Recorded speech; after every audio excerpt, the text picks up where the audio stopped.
retribution. Oh yeah, we want retribution. Oh yeah, we want retribution. Oh yeah, we want retribution. Yeah, we ran out of patience. Boil up with the cold hard hatred.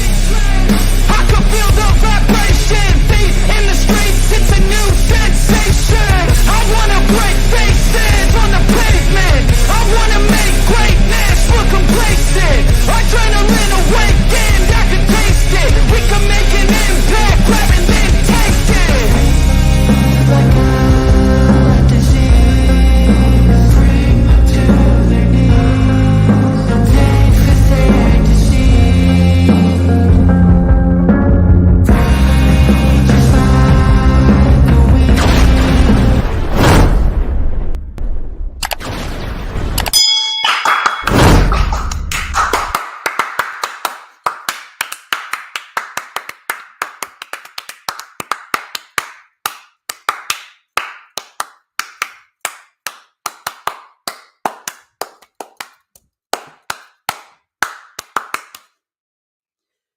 The weather seems a lot nicer this time around rather than last Sunday, so I'm hoping that the tech issues should not be rearing their ugly head once again. Please let me know if my mic is okay or if I need to make some modifications. But as you already know, you see me, I'm in front of a mic. I got a camera on me in all of my gloriousness, and that could only mean that it's Saturday, and you know what that means. We're live, ladies and gentlemen. I am the one and only DJ Storms, and I would like to welcome each and every single one of you back here to the greatest fucking show on earth, as we are streaming live on 4 different platforms across 1, 2, 3, 4, 5, 6, 7 different accounts, and we are getting set for a very special holiday edition of the Lightning Flash Update. As of course, you already know who I am, Mr. Controversy and the operator of the best damn X, formerly known as Twitter, handle. No!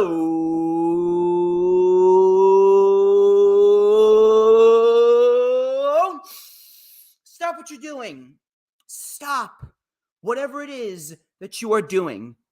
I need you to inhale. I just need you to take a nice big inhale, and I want you to feel it. I want you to go, oh, one more time. You got to do it again. So nice. You got to do it twice. Oh, you got to hit the hat trick. You got to hit that hat trick. You got to do the trifecta. You got to breathe it in and go, oh,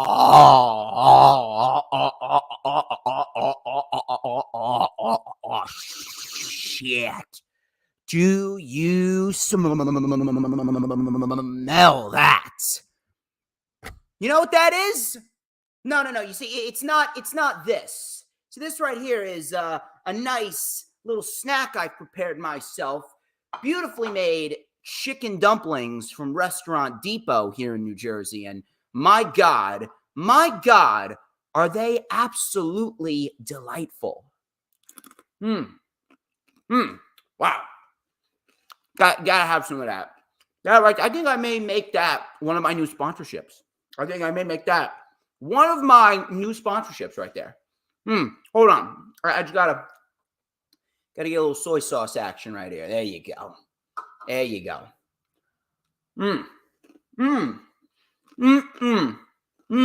Wow. I think I may be getting a little too early into it, but wow. That is good.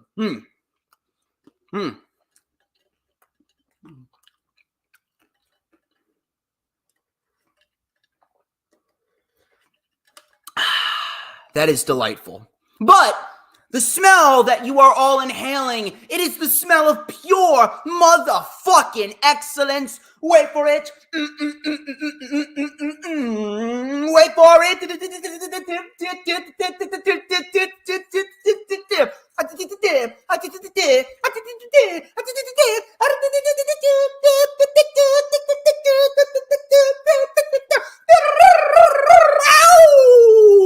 To mankind. Oh, yes. Oh, yes. Oh, yes.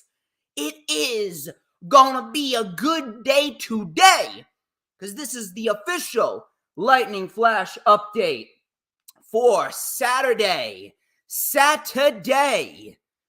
December 23rd, 2023, and it is the second to last Lightning Flash update before 2024 immediately begins. I thank you all for stopping on by.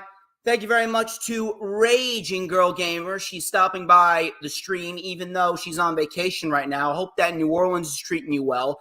I also see Adam Carl. I see Dylan and the final Hoss.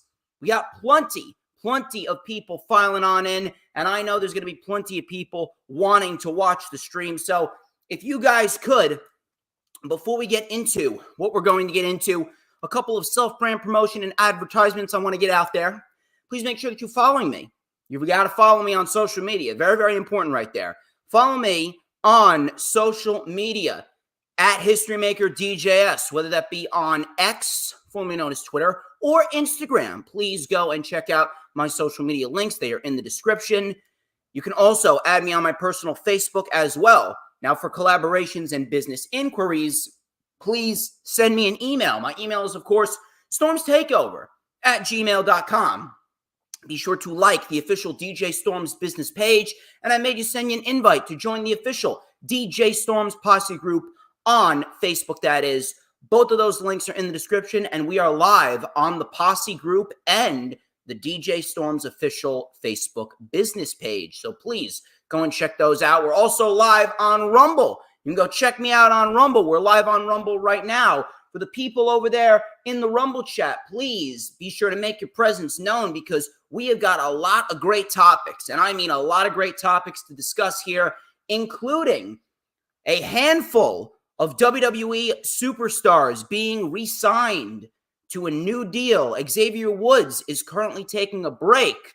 Warner Brothers and Paramount could very well merge into a major partnership. What does that mean for WWE and or AEW, since these two have seemingly gone into a bidding war to see who is going to achieve Warner Brothers as their new home? And then on top of that, Mercedes Mone, she has entered free agency. She's going to be making her return to wrestling next year after being on the shelf for most of the year thanks to a very, very severe ankle injury. You guys are definitely going to want to stick around for that, because I got some stuff that I need to say. We could very well decipher where Mercedes Mone could end up by the end of the stream. On top of that, we're also going to go over Raw, SmackDown, Dynamite, and Rampage. Next week, we have a busy week to end the year. On Thursday, December 28th, I will be going live for the rundown for AEW World's End with Hannah. She's a big supporter of the channel. She's been a loyal supporter of mine for quite some time, and I very, very, very much look forward to having her on the channel and picking her brain to see what she thinks about the World's End pay-per-view as a whole. And then next Saturday at the Rockaway Mall in Rockaway, New Jersey, between 10 a.m. and 4 p.m., it is the Masters of Your Memories Con. I'm going to be there. I got myself my own table. We're going to see some legends over there, like the $1 Million Man Ted DiBiase and Rob Van Dam. So if you guys are in the Rockaway, New Jersey area, please go take a trip over to the Rockaway Mall, because it is going to be a very fun way for me to end the year. We're going to be going live from the Rockaway Mall, and we are going to review a couple news, rumors, and reports, as well as give you my top 10 matches of 2023. LFU, next Saturday, live from the Rockaway Mall. You are not going to want to miss that. It is ultra, ultra important that you tune in next Saturday. It's going to be a great way to end the year. And then on December 31st, it is the final stream altogether for 2023. Next Saturday may be the last LFU, but it's not the last stream. The last stream will be on December 31st when Mac the Giants fan comes back on my channel where we review AEW World's End. It is definitely going to be fun. I'm not sure if it's going to be as succulent as these chicken dumplings right here. Who the hell am I kidding? It's always succulent. It's always delicious. It's always amazing. It's always oh so tasty when DJ Storms is live on YouTube. Even tastier than these dumplings, although these dumplings are really hitting the spot right now. A little crisp in there. Wow. I see Hooligan's also joined. I'm thinking about making these chicken dumplings from Restaurant Depot, my new sponsorship, Hooligan. Wow.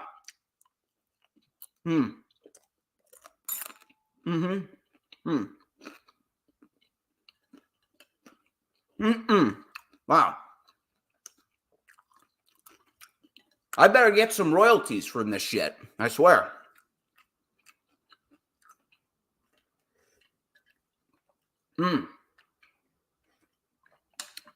Oh, man, that is good. Wow.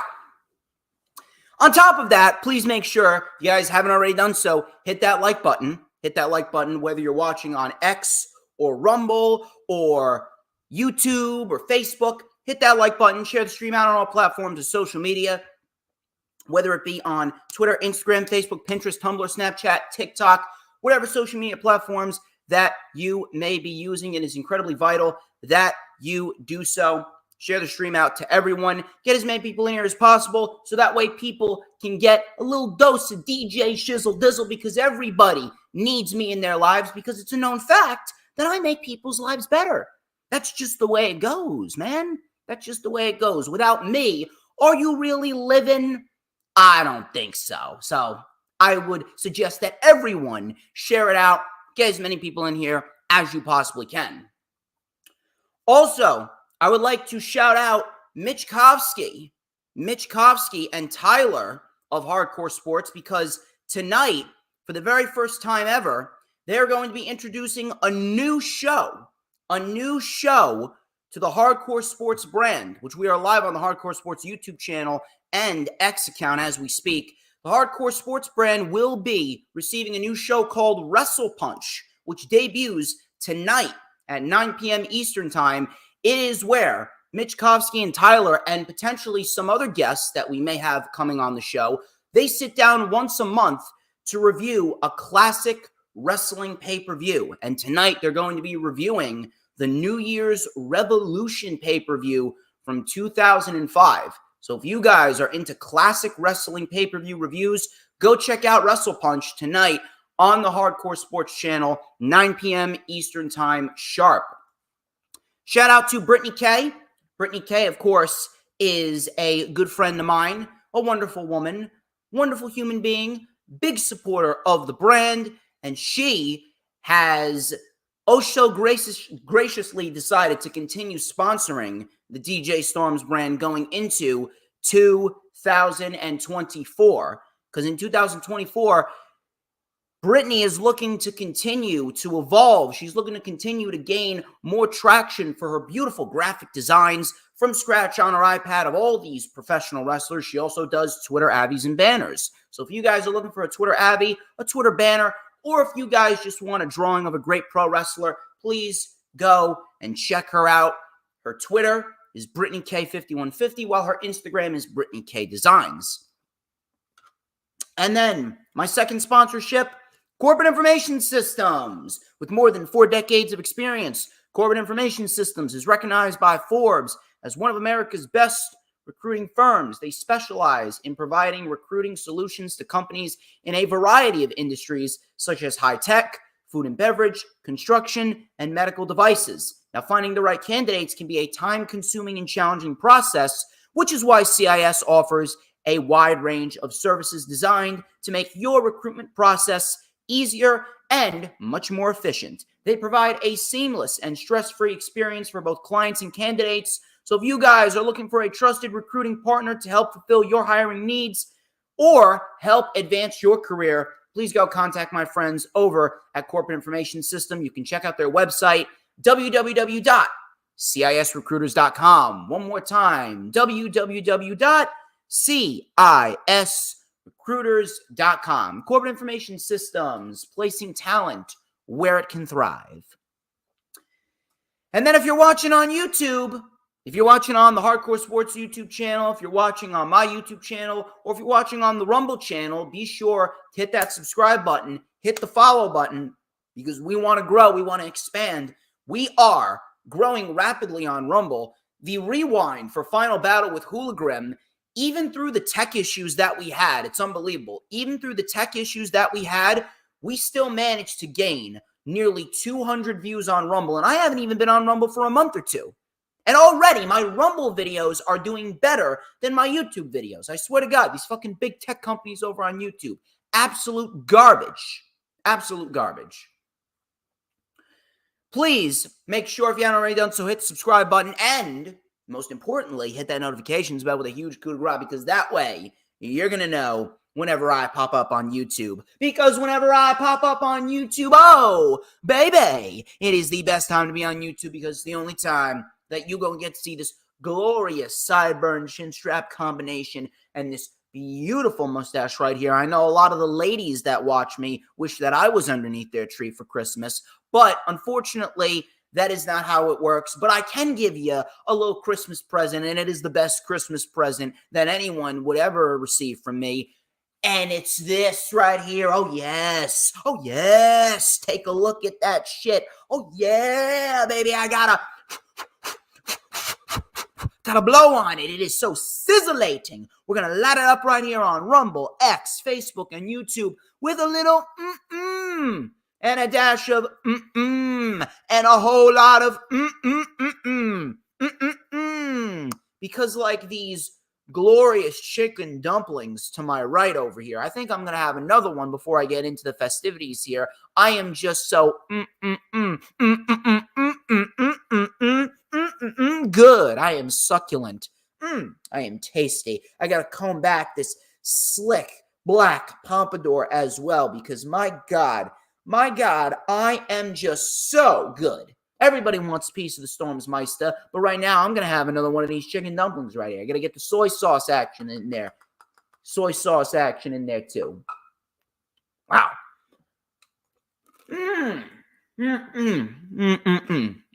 Wow.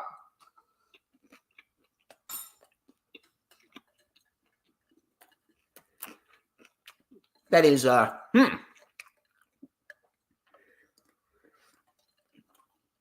going to have another one. That shit's good.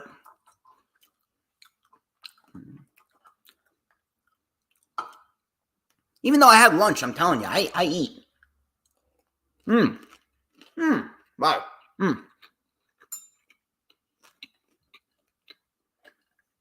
Hold on.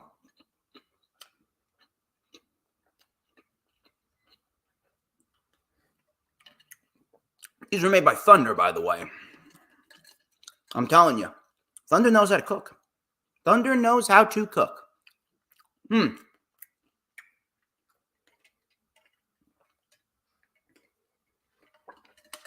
Oh, man. Let me tell you something. When you eat something salty, like a chicken dumpling with soy sauce on it, then you take that big gulp of cold water. Fucking refreshing as all hell. Anyway, enough of the self-brand promotion, the advertisements, and the chicken dumplings, although I still got 2 left. So I'm going to finish those up in a little bit. But we're going to get into the news, rumors, and reports here. Yes, I know. You're watching me eat chicken dumplings on the lightning flat. I never do this shit. Let me take this upon myself and enjoy what I'm doing. Anyway, my first report. Let's talk about certain WWE superstars signing new deals. According to PW Insider, Dominik Mysterio has signed a new WWE contract believed to be for the next 5 years. In addition to Dominik signing a new deal, Dave Meltzer also reported that Rey Mysterio has signed a new deal. I mean, that goes without saying. If Dominik was going to resign, then Rey Mysterio was going to resign. Where was Dominik going to go? Seriously, where was Dominik going to go? Dominik was pretty much set for life with WWE, especially with how his father got him in the door. And now that he's really coming into his own with the Judgment Day, why would Dominik Mysterio even contemplate about leaving WWE at this stage of the game? And Rey Mysterio, listen, if Dom was going to stay in WWE, then Rey Mysterio was going to stay in WWE. That's how it goes. I would love to see Rey in AEW, but at this stage of the game, Rey Mysterio has become rather injury prone. Rey Mysterio has become rather injury prone, and based on the fact that he was working with a torn meniscus for about 3 months as United States champion, that right there goes to show you that, you know what, maybe he's better left in the WWE, especially on top of the fact that there's really nothing more left for him to do. Right now, he's just riding out the final stages of his career. He's going to retire in the WWE, and he's going to help his son and potentially help other luchadors evolve over time. You can imagine that Rey Mysterio is going to be a backstage correspondent of some sort, whether it's an executive, whether it's a head of talent relations, whether it's a trainer, whether he's down at the PC in Orlando helping the younger generation in NXT. Rey Mysterio and Dominik were all but confirmed to sign new deals, so that should come as a surprise to nobody. Dexter Lumis. I know you guys have not heard that name in a long, long time. Dexter Lumis. According to Fightful, last weekend, they reported that Dexter Lumis is not on the injury report internally within WWE. He is healthy and ready to go. He is currently awaiting creative plans. Now, I understand that Dexter Lumis might not be the most exciting professional wrestler. I understand that Dexter Lumis might not be the most intriguing guy, but when Dexter Lumis first came around, what he was doing in NXT was great. Everything about Dexter Lumis was picture perfect. Everything about Dexter Lumis was just so well played out up until they paired him with Indy Hartwell and they had that index wedding shit. But everything that followed through with Dexter Lumis that WWE did going forward up until they started the whole Johnny Gargano, Dexter Lumis, The Way, and Indy Hartwell love storyline, everything that they were doing down in NXT was great. Matter of fact, I honest to God don't even know why they brought him back on the main roster. I don't know why they even brought him back on the main roster instead of putting him back on NXT. The guy didn't even scratch the surface of what he could do in NXT. It's like as soon as he was getting ready to break through to that next level, they automatically went through with this index love storyline, and everything just kind of got derailed. So Dexter Lumis, if you got nothing for him, put him down in NXT. If anything, aside from the Carmelo Hayes and Trick Williams storyline, Dexter Lumis could actually be a reason why I tune in to watch NXT as a fan to actually enjoy what they're putting on. Because right now, I just watch out of habit because I need to make myself aware. There is legitimately nothing outside of Carmelo Hayes and Trick Williams that I find intriguing about NXT. And if you find anything outside of that intriguing, clearly you're a WWE cocksucker. I mean, that goes without saying. NXT absolutely sucks dick right now. NXT is garbage. NXT has no identity of its own. It has no structure. But if you put Dexter Lumis down there, maybe give him a sense of direction, maybe you can help increase the value of NXT just slightly. They have taken their foot off the gas so much with NXT, and they just started throwing all of these main roster superstars on there simply to try and pop a rating and gain a new deal. And they gained a new deal with the CW, and now look at where they are. No one gives a fuck about NXT. Where are all of those people? Here's something. Where are all those fucking people that were making a big fucking deal about NXT beating AEW in the ratings back in October? Meanwhile, NXT brought in John Cena, The Undertaker, Asuka. They booked the Carmelo Hayes Braun Breaker match with Paul Heyman in Braun Breaker's corner. How many other people did they bring down there? And AEW was not on its normal night. But yet some people wanted to cry to the high heavens that, see, NXT has ultimately won the war with AEW. Where are they now?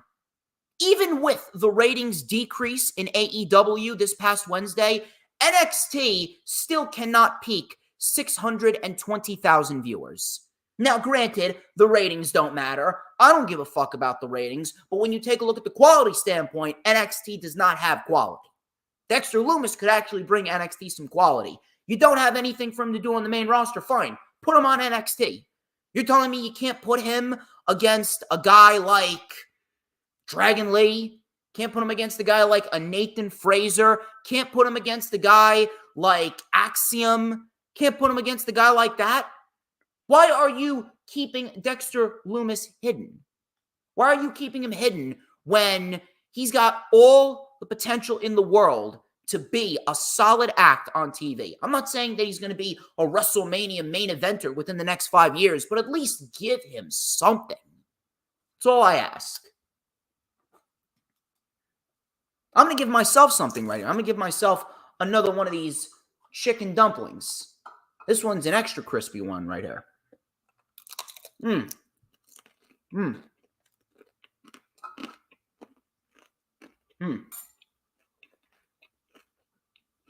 If there is a restaurant depot around your area, go buy some chicken dumplings. I'm telling you. Go buy it.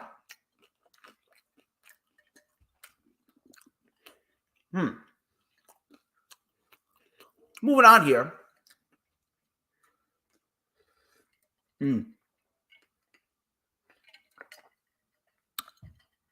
I got a report from Fightful, and Fightful came out stating that AEW recently abandoned a trademark. I reported a couple weeks back that they trademarked the term East-West Express, which was the tag team name for Nick Wayne and Jordan Oliver on the Indies. Apparently, according to Fightful, they abandoned that trademark, East-West Express. So, for any speculation by anyone that thought that Jordan Oliver was coming on into NXT, not NXT, AEW, I'm still on NXT. Still on NXT. Anyone that thought Jordan Oliver was coming into AEW, I guess we can put those rumors to rest. I'm not really sure what they had in mind with trademarking East-West Express, but it is what it is there. Maybe they're keeping Nick Wayne with Christian Cage. And you know what? That's probably the best route. That's probably the best route for him because right now, Nick Wayne, as a member of the patriarchy, he's getting a natural reaction. See, as a babyface, Nick Wayne was just kind of there. He was just a young pro wrestler that put on great matches and didn't really have any more value behind that. Now, granted, he's just 18. He's younger than me. He's got all the time in the world to evolve. He's got all the time in the world to become better. But at the same point in time, he wasn't really going to go anywhere as a babyface. Now that he's paired with Christian Cage, now this offers new opportunities for him to continue to evolve and, in a sense, be the Dominik Mysterio of the patriarchy. The young kid that has this smug look on his face that everyone just wants to punch uncontrollably. So I feel as though that is much better of a position for Nick Wayne than if he was to have his own separate tag team with Jordan Oliver. Not really sure what's going to go down with Jordan Oliver if they ever do bring him into AEW, but as we speak, seems as though Nick Wayne is staying with the patriarchy, and that is probably the best move for him. PW Insider, they reported a lot, and I mean a lot of news this week. PW Insider reported that Xavier Woods is currently dealing with injuries, and he has been removed from the road to allow time to heal. I don't have an issue with this at all, simply because the fact that I can't stand the New Day. I actually think that the New Day has been holding Xavier Woods back for the longest time. Xavier Woods could have a proper singles run. If they would bring about a more serious attitude. if they would bring about a bit more of a serious attitude, Xavier Woods could have a really solid singles run. He could be a solid Intercontinental Champion, a solid United States Champion. Hell, put him back down in NXT and have him fight in the North American Championship title division. You're telling me that you would not want to see an Xavier Woods versus a Dragon Lee, or an Xavier Woods versus a Joe Coffey, or an Xavier Woods versus a Tyler Bate, or a Braun Breaker, or a Dijak? Xavier Woods, to me, is probably the best overall member of the New Day. He's got everything that you want. He's got charisma. He's got a great look. The guy can wrestle his ass off. And he's very, very believable in a position where he's getting a lot of offense. He was very believable against Gunther. No one believed that he was going to win the title, but the offense that Xavier Woods delivers was very, very believable. And it still is believable. Xavier Woods, very, very underrated pro wrestler. But since Xavier Woods is off the road right now, Kofi, he's doing his own thing. I prefer Kofi much more as a singles competitor than I do as a tag team competitor. The New Day right now are kind of like WWE's version of the Lucha Bros. They're much better as singles competitors than they are as a tag team. Not to say that the New Day's a bad tag team, but we've seen the tag team bit with the New Day over and over and over again, and I think it's time for a change. So Xavier Woods, he is dealing with injuries. He's off the road, allowing him time to heal. Take all the time in the world, Woods. Let me get my last dumpling in me because, my God, I just cannot get enough. Cannot get enough, man.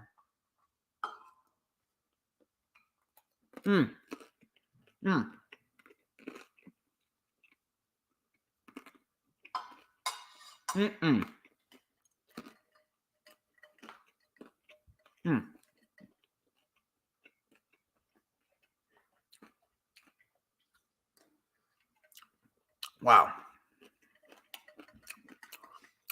That'll give me the energy to get through the rest of the stream right there.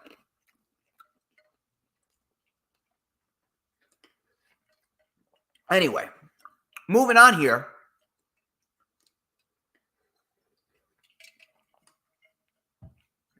PW Insider, again, PW Insider was coming out of the woodworks with report after report after report this week.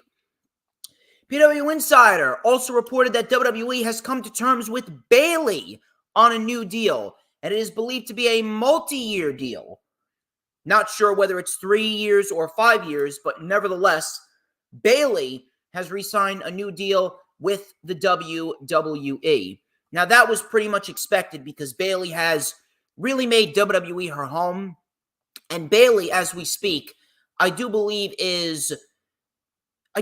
Bayley's starting to wind down her career too. The only thing that Bayley really has left to accomplish is win the Women's Royal Rumble. And if you're asking me, I think that Bayley should be a frontrunner to win the Women's Royal Rumble. It's Bayley or Liv Morgan. One of those two. Bayley or Liv Morgan wins the Royal Rumble, and one of them can go fight for the women's title at WrestleMania. If it's Liv Morgan gets Rhea Ripley.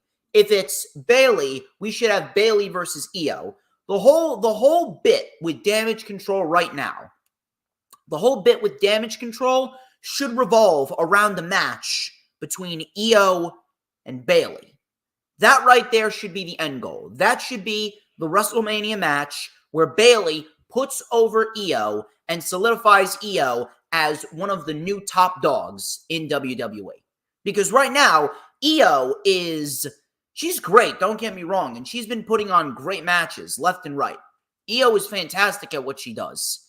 But Io's title reign has really been overshadowed. It's been overshadowed by the whole Damage Control storyline where Bayley can't throw her weight around, or not throw her weight around. She cannot carry her weight within Damage Control. Bayley is the one that seemingly always loses, and the rest of Damage Control, they're getting their job done. Kairi and Asuka, more likely than not, are going to be the new WWE Women's Tag Team Champions, I'm assuming, at WrestleMania. Because WrestleMania, the best option would be Katana and Kaden versus Asuka and Kairi Sane. And then Kairi and Asuka win at WrestleMania. That's how I see it. But Bayley Bayley has not been getting the job done. So a storyline with Bayley and Io going into WrestleMania with Bayley putting over Io, that right there would really push Io up several notches. And I really do hope that that is the route that they're going. Because right now, Io, as great as she is, and she's putting on much better matches than Rhea Ripley, that's for sure. If I'm going to pick a top champion in WWE for their women's division, I'm going with Io over Rhea. 10 times out of 10. But there really isn't much excitement to base Io's reign off of because she's been facing the same women over and over and over again. And on top of that, the women's division as a whole, there's really no heat surrounding it. No heat surrounding it whatsoever. It's sad.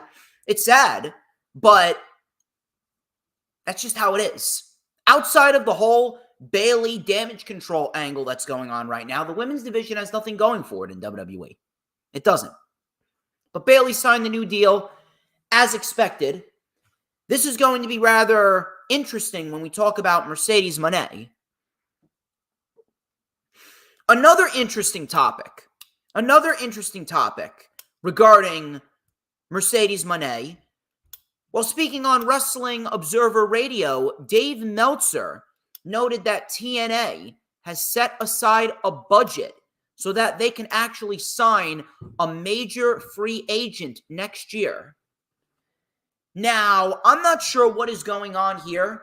People are kind of being more fake excited than usual. People want to say that, TNA is going to be the de facto number 2. AEW's dying left, right, and center. I hear all these fucking retarded comments saying that AEW's dying. Meanwhile, how many tickets has Hard to Kill sold? 700 tickets? 800 tickets? We are 3 weeks away. Meanwhile, you take a look at that, then you take a look at Final Battle, Ring of Honor, and then people have been saying left and right that Ring of Honor should go under. Ring of Honor should just die. Meanwhile, they had 2,000 people in attendance for Ring of Honor Final Battle.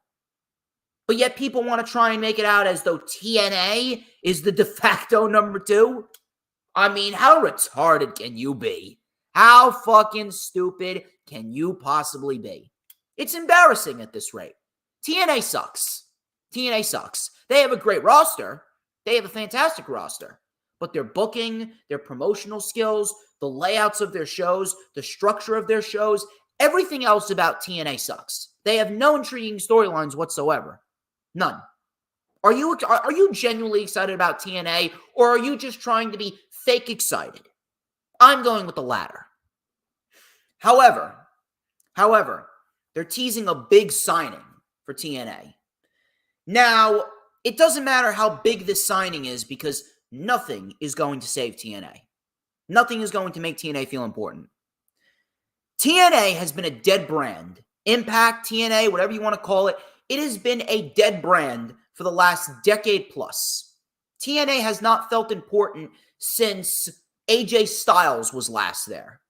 Ever since then, TNA has been on the decline. However, we do have a big signing. No matter how big this signing is, it's not really going to do anything. But one thing is for sure, it's going to be intriguing to see who the big signing is and what they may do in Impact. Dave Meltzer, he's been speculating that it could be Dolph Ziggler, Mustafa Ali, or Matt Riddle. Now, Matt Riddle, he's taken on Jacob Fatu at MLW. It could very well be Matt Riddle, but does Scott D'Amore want to take the risk with Matt Riddle? I don't know. I actually think there's a good possibility it could be Mercedes Mone. Trinity's over there.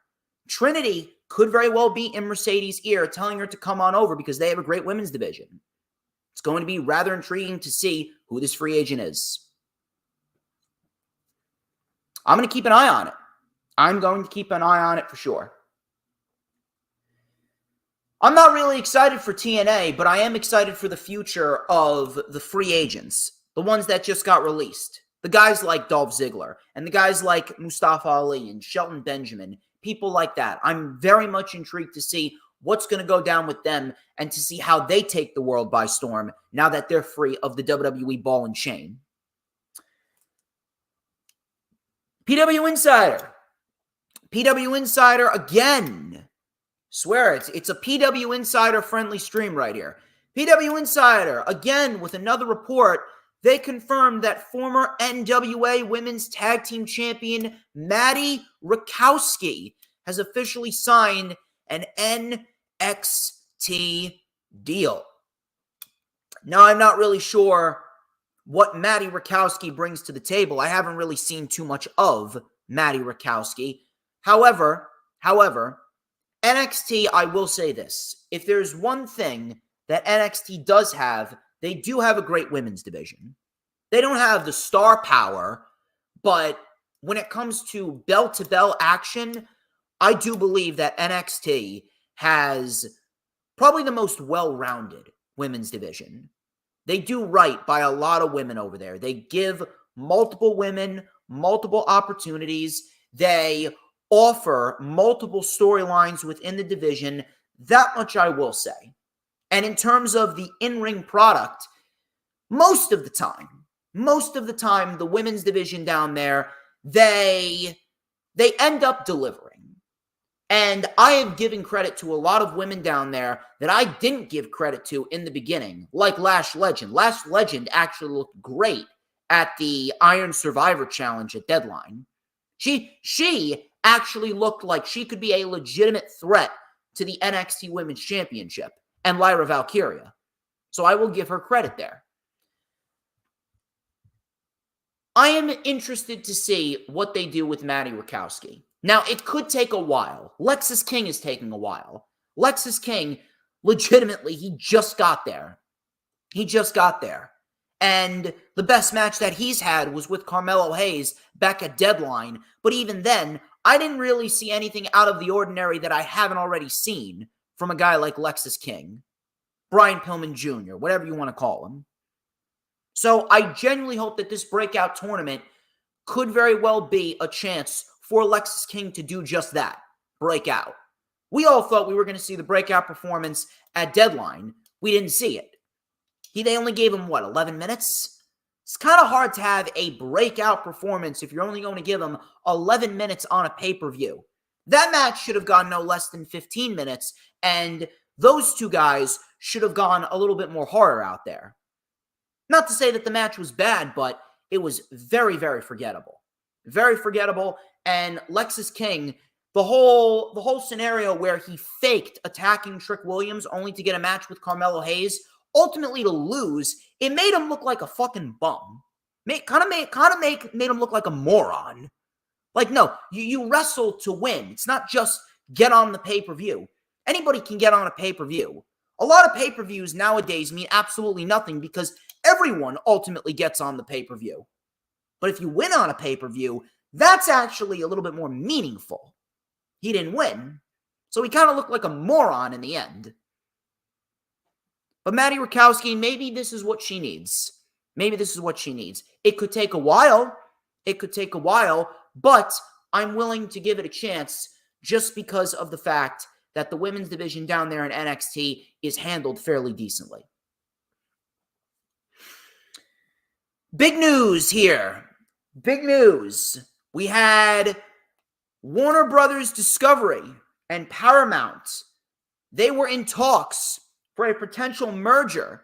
The news broke this past Wednesday before Dynamite. A report from Axios has revealed that the CEOs of Paramount and Warner Brothers Discovery, they have been pitching to themselves, to each other, the pros and the cons of this merger, and it seems as though, from both of their perspectives, both companies are on the same page that they could help one another, especially with both of them being in debt.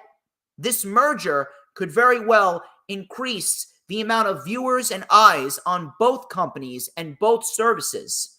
This could also potentially open up the door for Raw to move to a TBS or a TNT channel, although the rights for AEW would indeed be cheaper. With this merger potentially being a thing, I genuinely believe that we could see Raw on a TBS or a TNT. I'm not saying it's a definite. I'm not saying it's a definite, but if Raw goes to a TNT or Raw goes to a TBS, they could very well be an influx of viewers that TBS and Time Warner and Paramount needs in order to pay back some of their debt. Now, the question here is, how much is WWE willing to go for? How much are they willing to go for? Because if these two companies are in debt, even with the merger of Paramount and Time Warner, Warner Brothers Discovery, even with the merger, they're still in debt. And they're going to have to figure out a way to pay back that debt. And if they're going to have to figure out a way to pay back that debt, then they're probably not going to be willing to pay as much money as Raw normally would be worth. USA is a completely different animal. USA is a different animal because they have been on USA for how many years? Like, what, 15 years? A little bit more than 15 years? They have been pretty smitten with USA Network. Now, USA Network, they're getting SmackDown next year. They're going to get SmackDown next year. If anything, I hope that they get Raw too. I hope that they get Raw too for no other reason other than the brand split needs to end. The brand split needs to go away. It's not doing anything, and it's actively making the product worse. There's a clear-cut lack of structure with certain aspects of the show, especially NXT.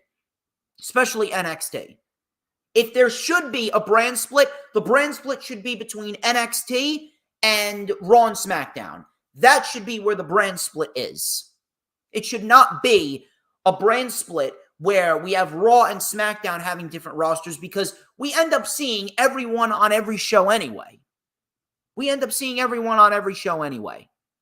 We've seen Paul Heyman make the jump from Raw to SmackDown. We've seen Raquel Rodriguez make the jump from Raw to SmackDown. And Rhea Ripley made the jump from SmackDown to Raw. And we saw the Judgment Day on SmackDown when they're supposed to be on Raw.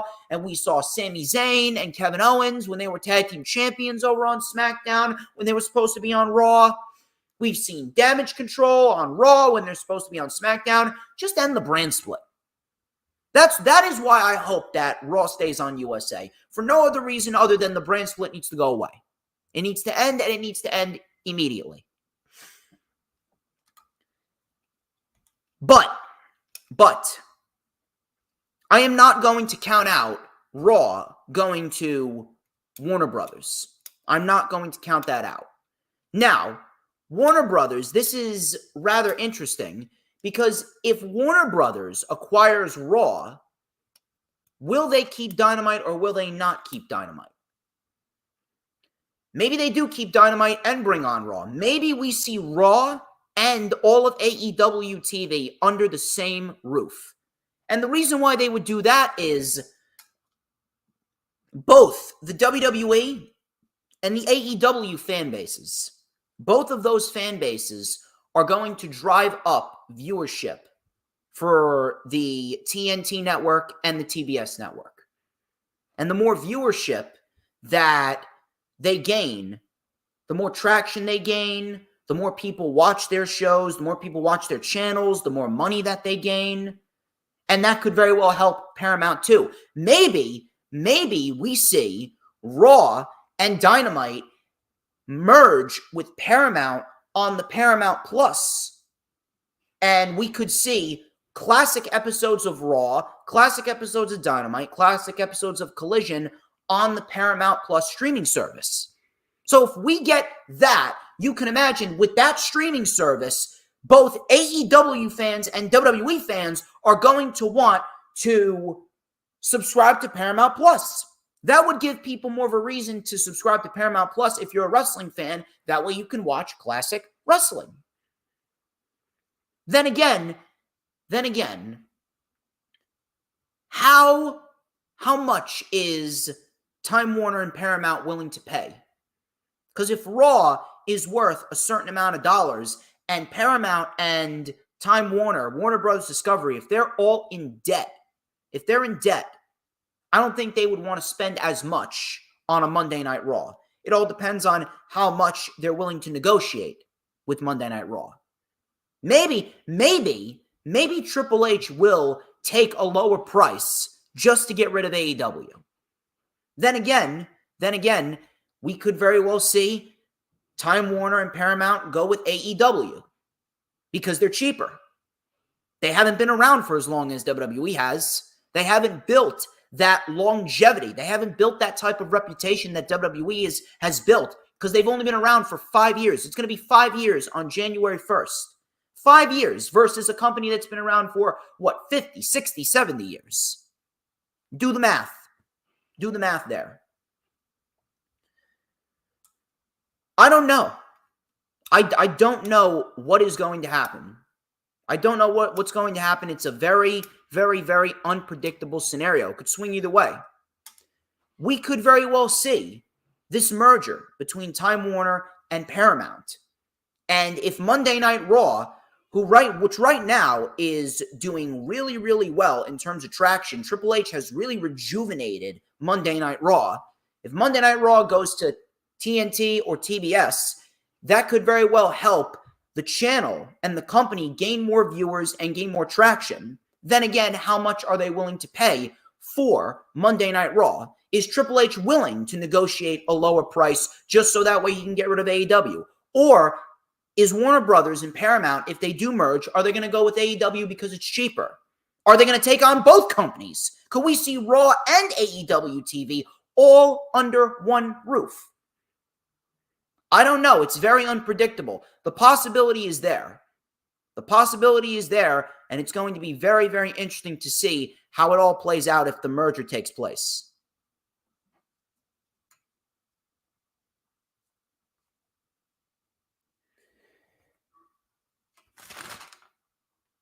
Fightful Select. They reported that Charlotte Flair has signed a new deal. And with WWE, it is believed to be one of the biggest contract extensions for a woman in WWE history. It is said to be somewhere between $3 million and $6 million. Now, to me, that's absolutely fucking ridiculous. Not the amount of money, but who you are re-signing. I don't care what kind of excuses people want to throw at me. I don't give a fuck who's a fan, who's not a fan. I am going to throw this out to you right now. Charlotte Flair is not a draw. No one's a draw. But Charlotte Flair is not a woman that garners attention. She is not a woman that garners that sense of attention like a Mercedes Mone does or a Bayley does. She's not even on Becky Lynch's level. Becky Lynch is a tier above her. Charlotte Flair is the worst of the four horsewomen. Charlotte Flair and the character and the persona, the aura of Charlotte Flair, everything about Charlotte Flair has been so overdone. Everything about Charlotte Flair has just been beaten to death. We have seen so much Charlotte Flair shoved down our throats for the last decade that it's become exhausting to watch. It has become legitimately exhausting to watch. It's very, very, very hard for me to watch WWE TV and their women's division for one specific reason, and that's when Charlotte Flair is on TV. When Charlotte Flair is on TV, she actively makes television worse because all she's doing is hogging up a spotlight that should go to somebody else. If anything, Charlotte Flair should take a year-plus long extension. And now, I will say this. I'm going to wish her a speedy recovery. I wish her a speedy recovery. I hope that the surgery went well, and I hope that she comes back healthier than ever. But I'm not going to sit here and complain and bitch and whine and moan that Charlotte Flair is not on TV. Charlotte Flair being off TV is a good thing. Charlotte Flair being off TV is a good thing because now it gives certain women opportunities that they wouldn't get when Charlotte Flair is here. Charlotte Flair and the whole persona that she embodies People are tired of it. It may not sound that way because WWE fans, listen, they're a bunch of mindless inbreds. They don't know jack shit. They don't know their toenail from their nose hair. But at the end of the day, a good majority of the fan base sees right through the bullshit that WWE is trying to shove in our faces with Charlotte.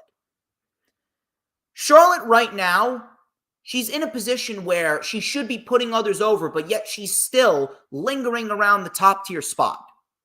No one, I'm telling you this right now. It doesn't matter how many people want to come out of the woodworks and say, oh, that's not true. I'm watching for Charlotte. No, you're not. No, you're not. No.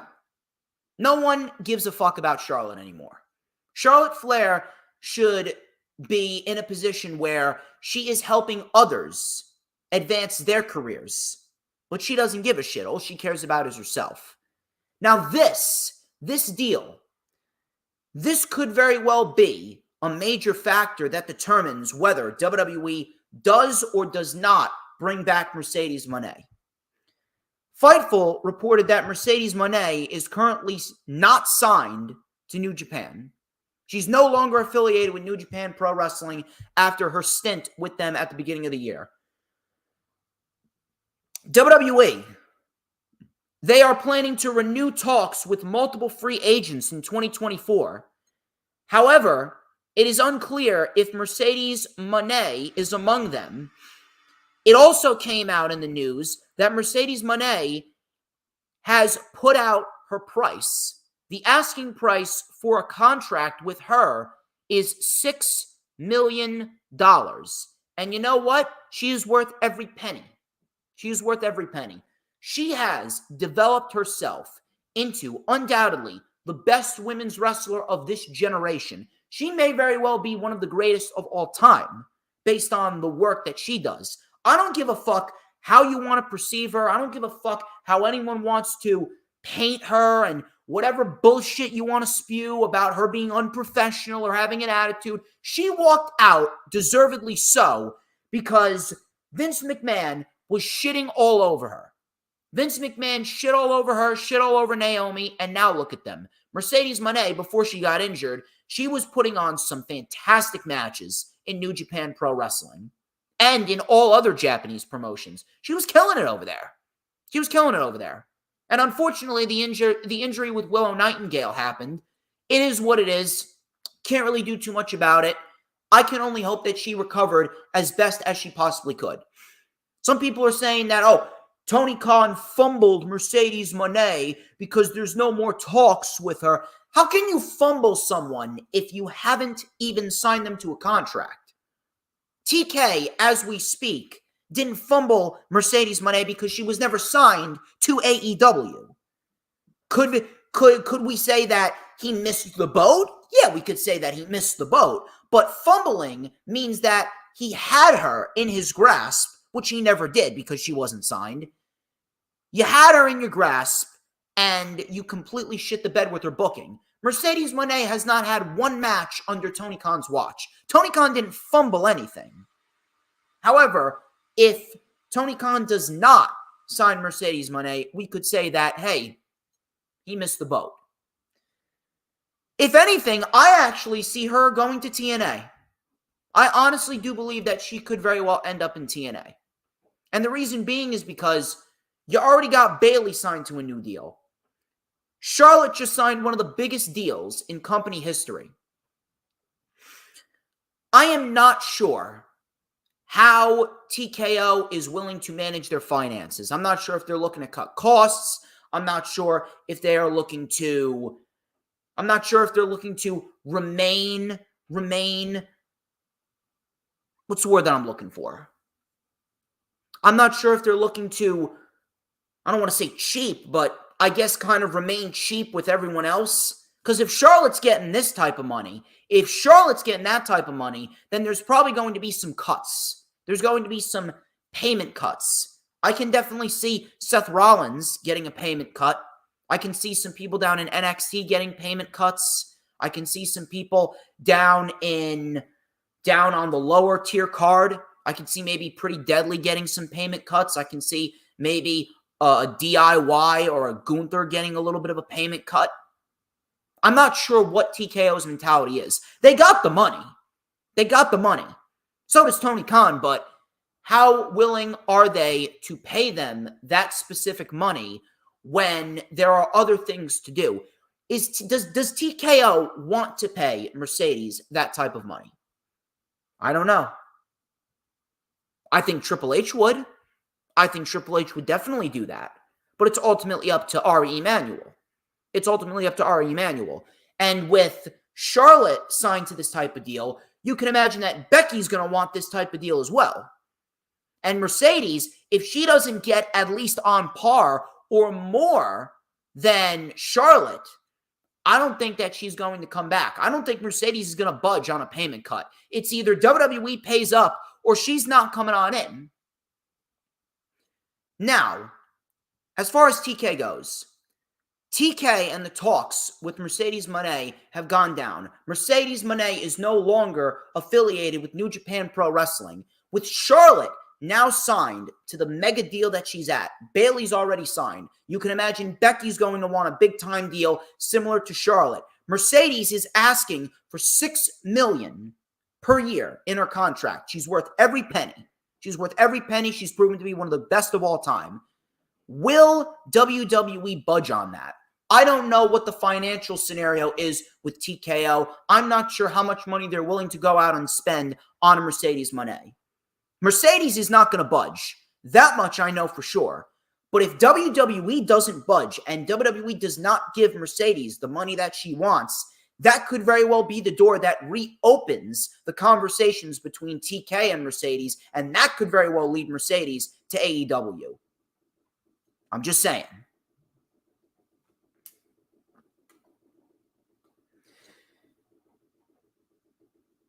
And then on SmackDown,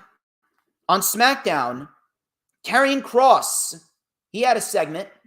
Karrion Kross had a segment, and we saw the silhouettes of Paul Ellering and the AOP, and it looks like they're going to be going into a faction. And according to PW Insider, we could very well see the debut of this faction.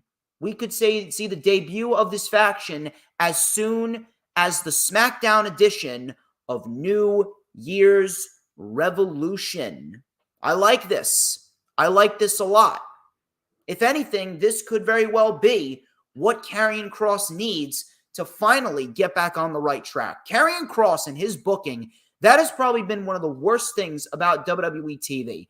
How you have Karrion Kross on your roster, and you have had him back for a year and a half, and you've done nothing with him. You've done absolutely nothing with him, minus the feud with Drew McIntyre, and he's pretty much been a glorified enhancement talent for everyone else. That shit is beyond me. That shit is completely beyond me. However, with AOP coming back, Karrion Kross and AOP, I guess you could say being the harbingers of doom, if you will. If they're going to come back and be these harbingers of doom, that right there could very well increase both of their stocks. And that right there will abso-fucking-lutely, beyond a shadow of a doubt, that would absolutely be a shot of adrenaline that SmackDown needs. And when we talk about SmackDown, I'm not going to lie, SmackDown was not a bad show last night. SmackDown was not a bad show whatsoever. I didn't tweet about it. Simply because I was with family. I was with family having a little Christmas gathering. But, I will say that SmackDown, it did not do a terrible job. It actually built towards New Year's Revolution, the first SmackDown of the New Year. It actually built towards New Year's Revolution very nicely. I'm actually more excited than I have ever been in the last decade, I would say, of being a wrestling fan. I can't remember the last time I was this excited for a new year in WWE, probably since like 2016, 2017. But now, going into 2024, WWE has loaded up the first week of 2024 going into the Rumble very, very nicely. And I'm very much looking forward to see what they do. especially with New Year's Revolution. That could very well be the best SmackDown that we've seen in the last X amount of years. I can't remember the last time SmackDown looked that good. Those are your news, rumors, and reports, people. Those are your news, your rumors, and your reports. And we are going to discuss the weekly show reviews. Hope you guys are having a good time. Thank you very much to MK3 Kratos. Thank you very much to Dylan, James Punaseca, Hula Grim, Raging Girl Gamer. Thank you all. You guys are fantastic. We also got a large crowd on Rumble. We got 10 people watching over on Rumble. Please do not be afraid to throw down a comment and be sure to share the stream out on all platforms of social media. We are going to discuss Monday Night Raw. And Monday Night Raw, they have been on a nice, solid little streak. Day one looks great. Day one Raw looks really, really, really good. I'm looking forward to seeing what they do. Raw this past Monday, minus the women's action, we actually got a very enjoyable show. And this is all that I've asked for. This has probably been WWE's best December period in a long, long time. The last couple of shows for Raw, they have been on point. They've been on point. They've done exactly what they've needed to do. They have built exactly what they've needed to build. The heel turn for Drew McIntyre is great. The promo with CM Punk and Seth Rollins was awesome. We had some great tag team action with DIY and Imperium. We had some great title matches as well. We had about 3 title matches tonight on Raw. 3 title matches on this show.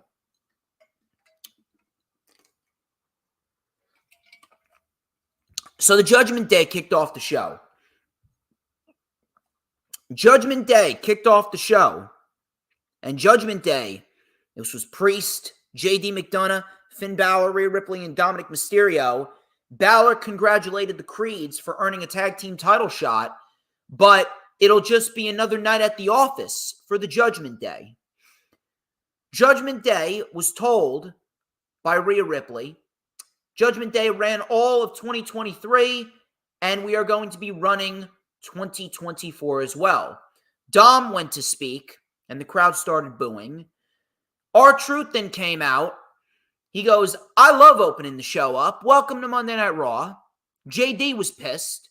Truth then said the beatdown was his initiation. DP, he called Damian Priest. He goes, I know you didn't mean it, DP, when you said you didn't like me. Damian Priest then laughed. He actually had to turn away because he was laughing. JD then told Truth to leave. Truth then said that he needs to beat someone up because everyone wants to beat someone up. Truth wanted to squash the beef so then they can be one big happy family. I see Christmas lights, so why don't we make this a Miracle on 34th Street fight? JD told him that the match was already booked. The match was already booked, and it's happening right now. Truth then said, let's make this a loser leaves Judgment Day match. Priest, he laughed. Priest couldn't control his laughter, and he actually said that that was a great idea, and it was official. Now, the back and forth between the Judgment Day and R-Truth is funny, but it's now starting to get annoying. I, honest to God, do not know why we are having this. I don't know. I guess we're having this mini program with R-Truth and the Judgment Day because R-Truth, he actually beat JD McDonough in this match. R-Truth beat JD McDonough. So R-Truth with an axe kick. Truth then whipped JD with his belt. We had a punt kick with a present. Dom then shoved Truth into the post. See, this was fucking stupid right here. It's no DQ. Judgment Day goes to the back. Dom is still out there, and he's not doing anything. Dom is out there, and he's not doing anything to help JD McDonough. All Dom did was shove Truth into the post. Meanwhile, it's no DQ. And they're not doing anything. Meanwhile, listen, back in October, this was fucking stupid, but back in October, we had Eddie Kingston versus Jeff Jarrett in a Nashville street fight, a Tennessee street fight on Collision. And in that street fight, we had Satnam Singh, we had Sanjay Dutt, Jay Lethal, and Karen Jarrett. They were all aiding Jeff Jarrett. They were all aiding Jeff Jarrett, attacking Eddie Kingston during the match because it was no DQ. They all aided Eddie Kingston. Or not Eddie Kingston. They all aided in attacking Eddie Kingston. Why is it that we got logic there, even though the match should have never happened, but we got a logical situation there, but yet here, Dominik Mysterio's out there, no DQ in this Miracle on 34th Street fight, and he's just standing around there like a fucking dumbass as JD crashes through the table with R-Truth on top of him, and R-Truth pins JD to win the match. Why do we need this shit? Why do we need Dominik out there looking like a fucking retard and JD looking like a bum who can't beat R-Truth? Is R-Truth really going to be the reason why the Judgment Day splits up? Is R-Truth really going to be the guy that causes tension within the Judgment Day? That is fucking horrendous. I'm sorry. We do not need that shit. This was funny last week. It's not funny anymore. We need to get R-Truth away from the Judgment Day. We need to get the Judgment Day in something more serious. I have no problem with the Creed brothers feuding with the Judgment Day. We got ourselves a very good main event, and the Creed brothers, they're going to be something special. But the whole ordeal with R-Truth, that is fucking stupid. Absolutely stupid. We need Dom and JD to take a back seat.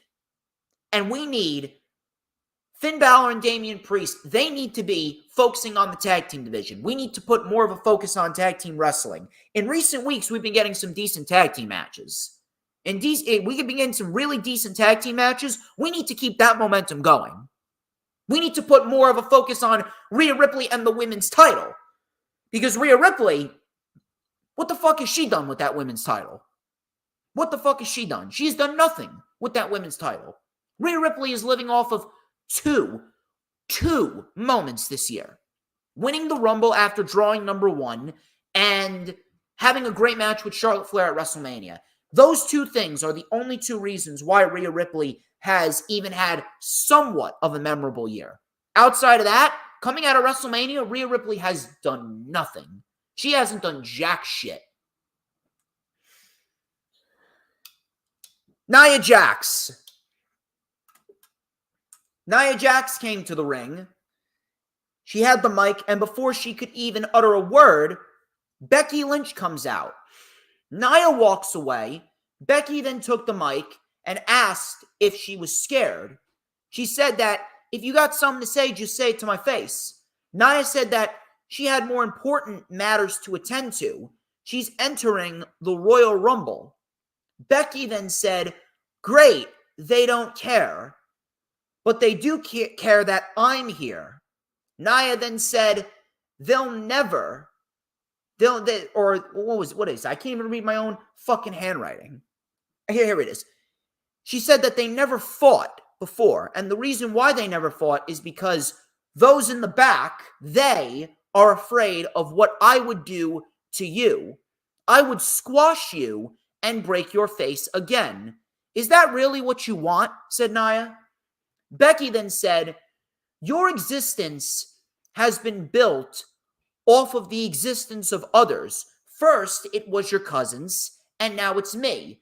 Your reputation is being the woman who broke the face of the greatest to ever do it. Becky, you are not the greatest to ever do it, okay? So please, stop saying utterly idiotic shit like that. You are not the greatest to ever do it. The greatest to ever do it is The Undertaker. You are one of the best female wrestlers to ever do it. You are one of the most important female wrestlers of this generation, but you are not the greatest to ever do it. Please, please cut me some fucking slack. So Becky goes, your reputation is being the woman who broke the face of the greatest to ever do it.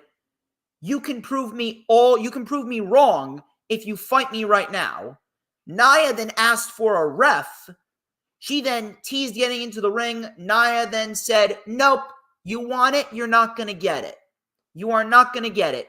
It is going to happen on my terms. It's going to happen in my hometown of San Diego at Day 1 Raw.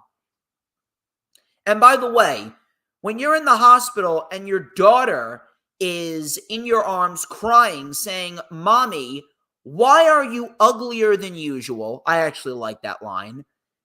All of a sudden, after Nia said, "Hey, your daughter's going to be saying, 'Mommy, why are you uglier than usual?'" Nia then began walking up the ramp. She began walking up the ramp, and Becky ran out to her and punched her from behind. Nia then delivered a cheap shot right to Becky Lynch's face, kind of teasing the face breaker gimmick. And that was that. That was pretty much that. That was the whole segment.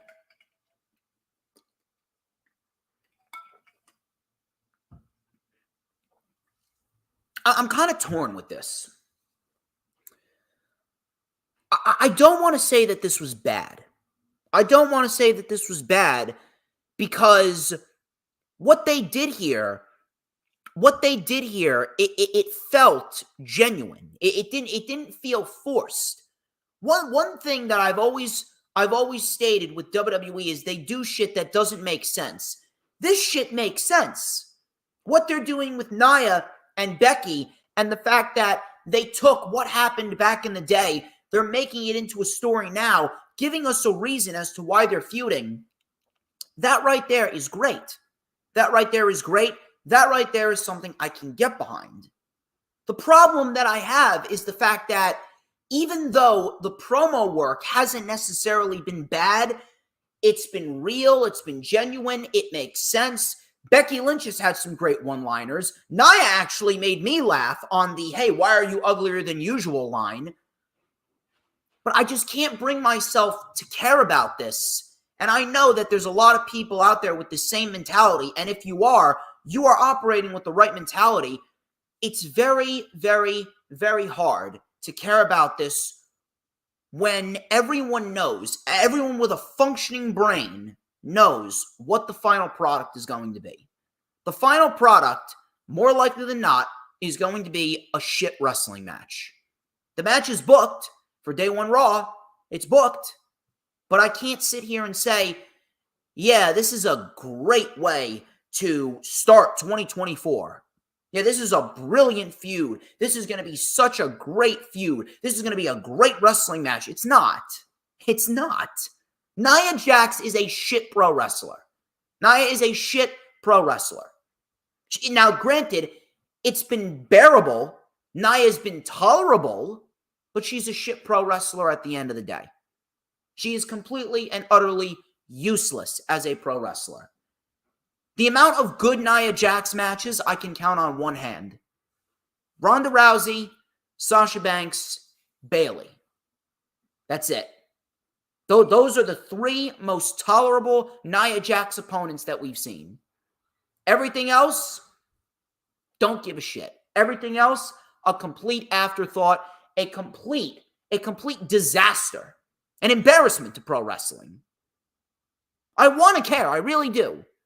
I can't bring myself to say anything bad about the build, but the match, I mean, come on. You're out of your fucking mind if you think that this match is going to be anything but a fucking disaster.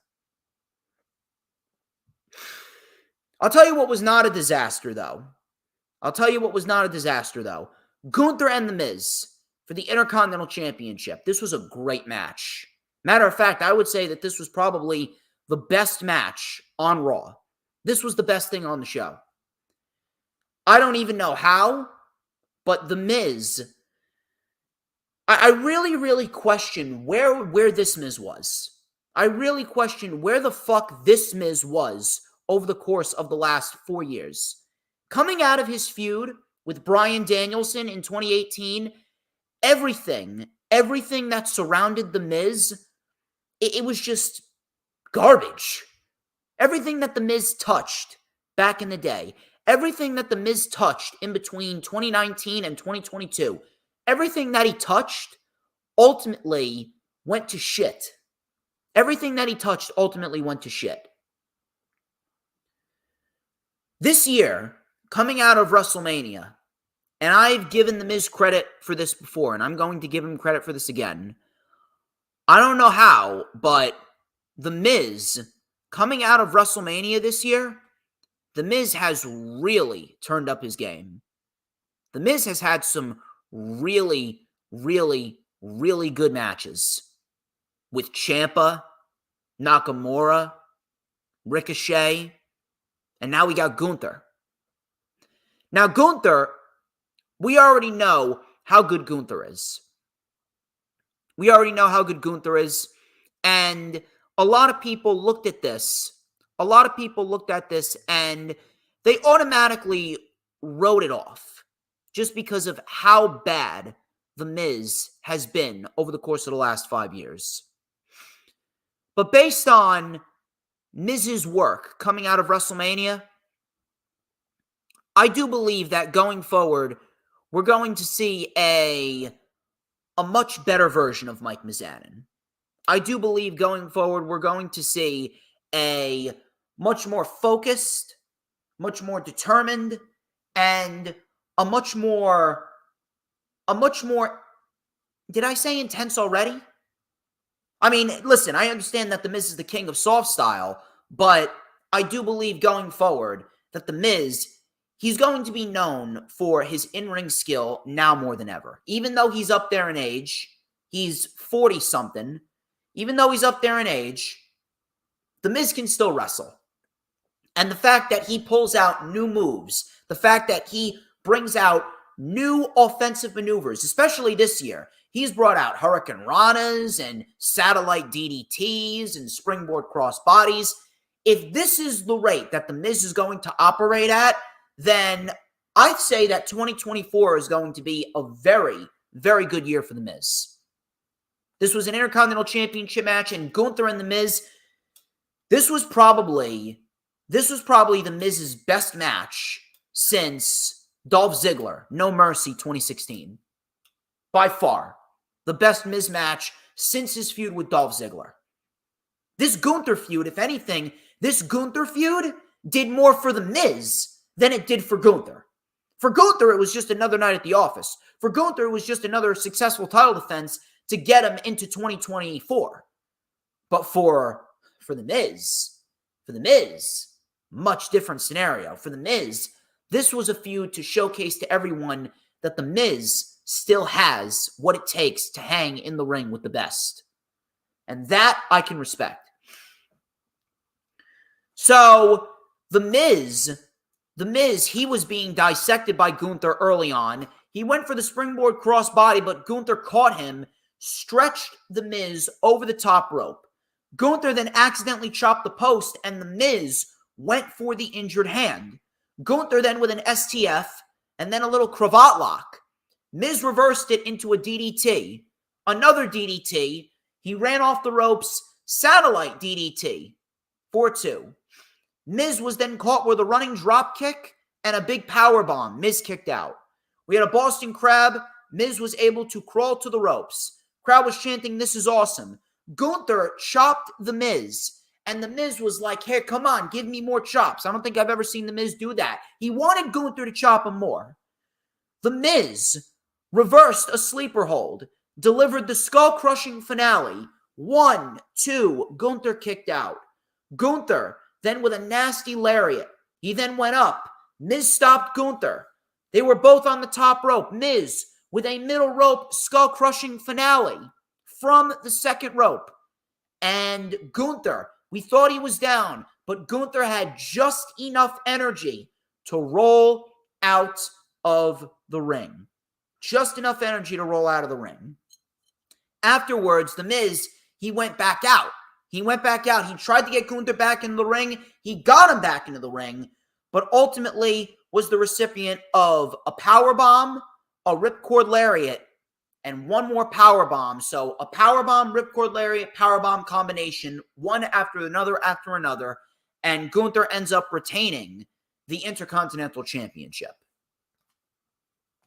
This was great. This was excellent. Easily the best match on the show and the best Miz match of 2023, and easily the best Miz match since his match with Dolph Ziggler at No Mercy 2016. I have one thing that I will say, and this pissed me off. This was the only negative. I guess you can call it negative, you can't call it negative. Either way, this is my criticism about the match, and this is something that WWE really needs to focus on going forward. Where was this match at Survivor Series? Where was this match at Survivor Series? Not to say that the match at Survivor Series was bad. Not to say that the match at Survivor Series was a bad match.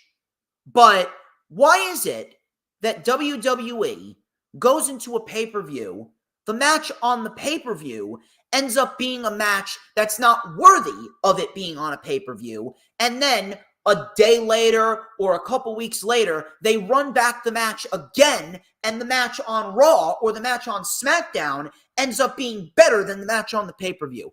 That I cannot fucking stand. I cannot fucking stand that shit. WWE does shit completely backwards.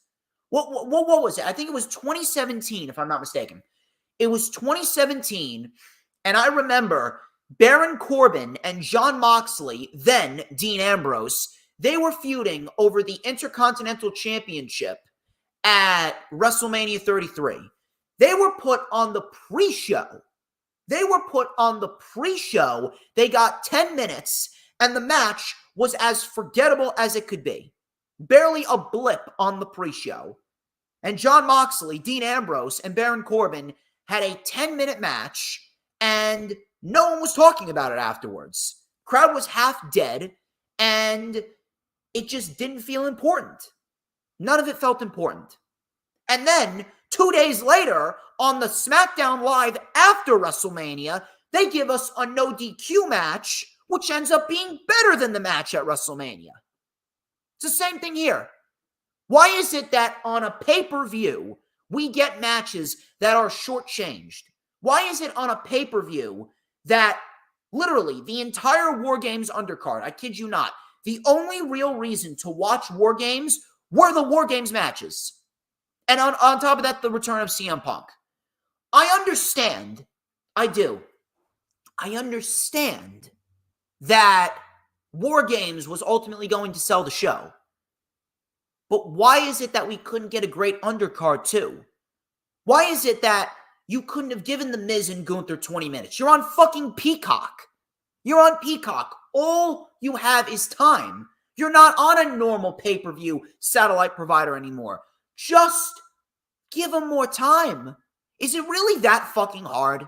You're telling me that you couldn't have given them 20, 21, 22 minutes on pay-per-view? Why is it that we get a match that is longer and better on weekly show than it is on the pay-per-view? I understand you got to make the weekly shows feel more important, but if you are not going to put your best effort, if you are not going to put 1,000% into every match that you do, if you are not going to give me a pay-per-view full of fucking bangers, don't even bother putting on a pay-per-view at all. Don't bother. I want a pay-per-view full of NXT black and gold style matches. I want a pay-per-view where everyone gets ample amount of time. If you are not going to give me a match worthy of it being called a pay-per-view match, do not book that match on the pay-per-view. You realize how frustrating it was to see what they did at Survivor Series and say, oh yeah, it was good, but it was pretty forgettable. And then we see this match here, and we're like, where the fuck was this match at Survivor Series? Same thing with Dragon Lee and Santos Escobar. Why is it that they got 7 minutes at Survivor Series?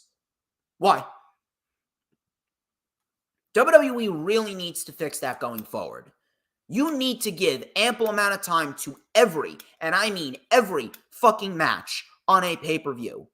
I don't give a fuck who you have to please. I don't give a fuck about sponsorships. I don't give a fuck about time management. You need to give ample amount of time to everyone on the pay-per-view.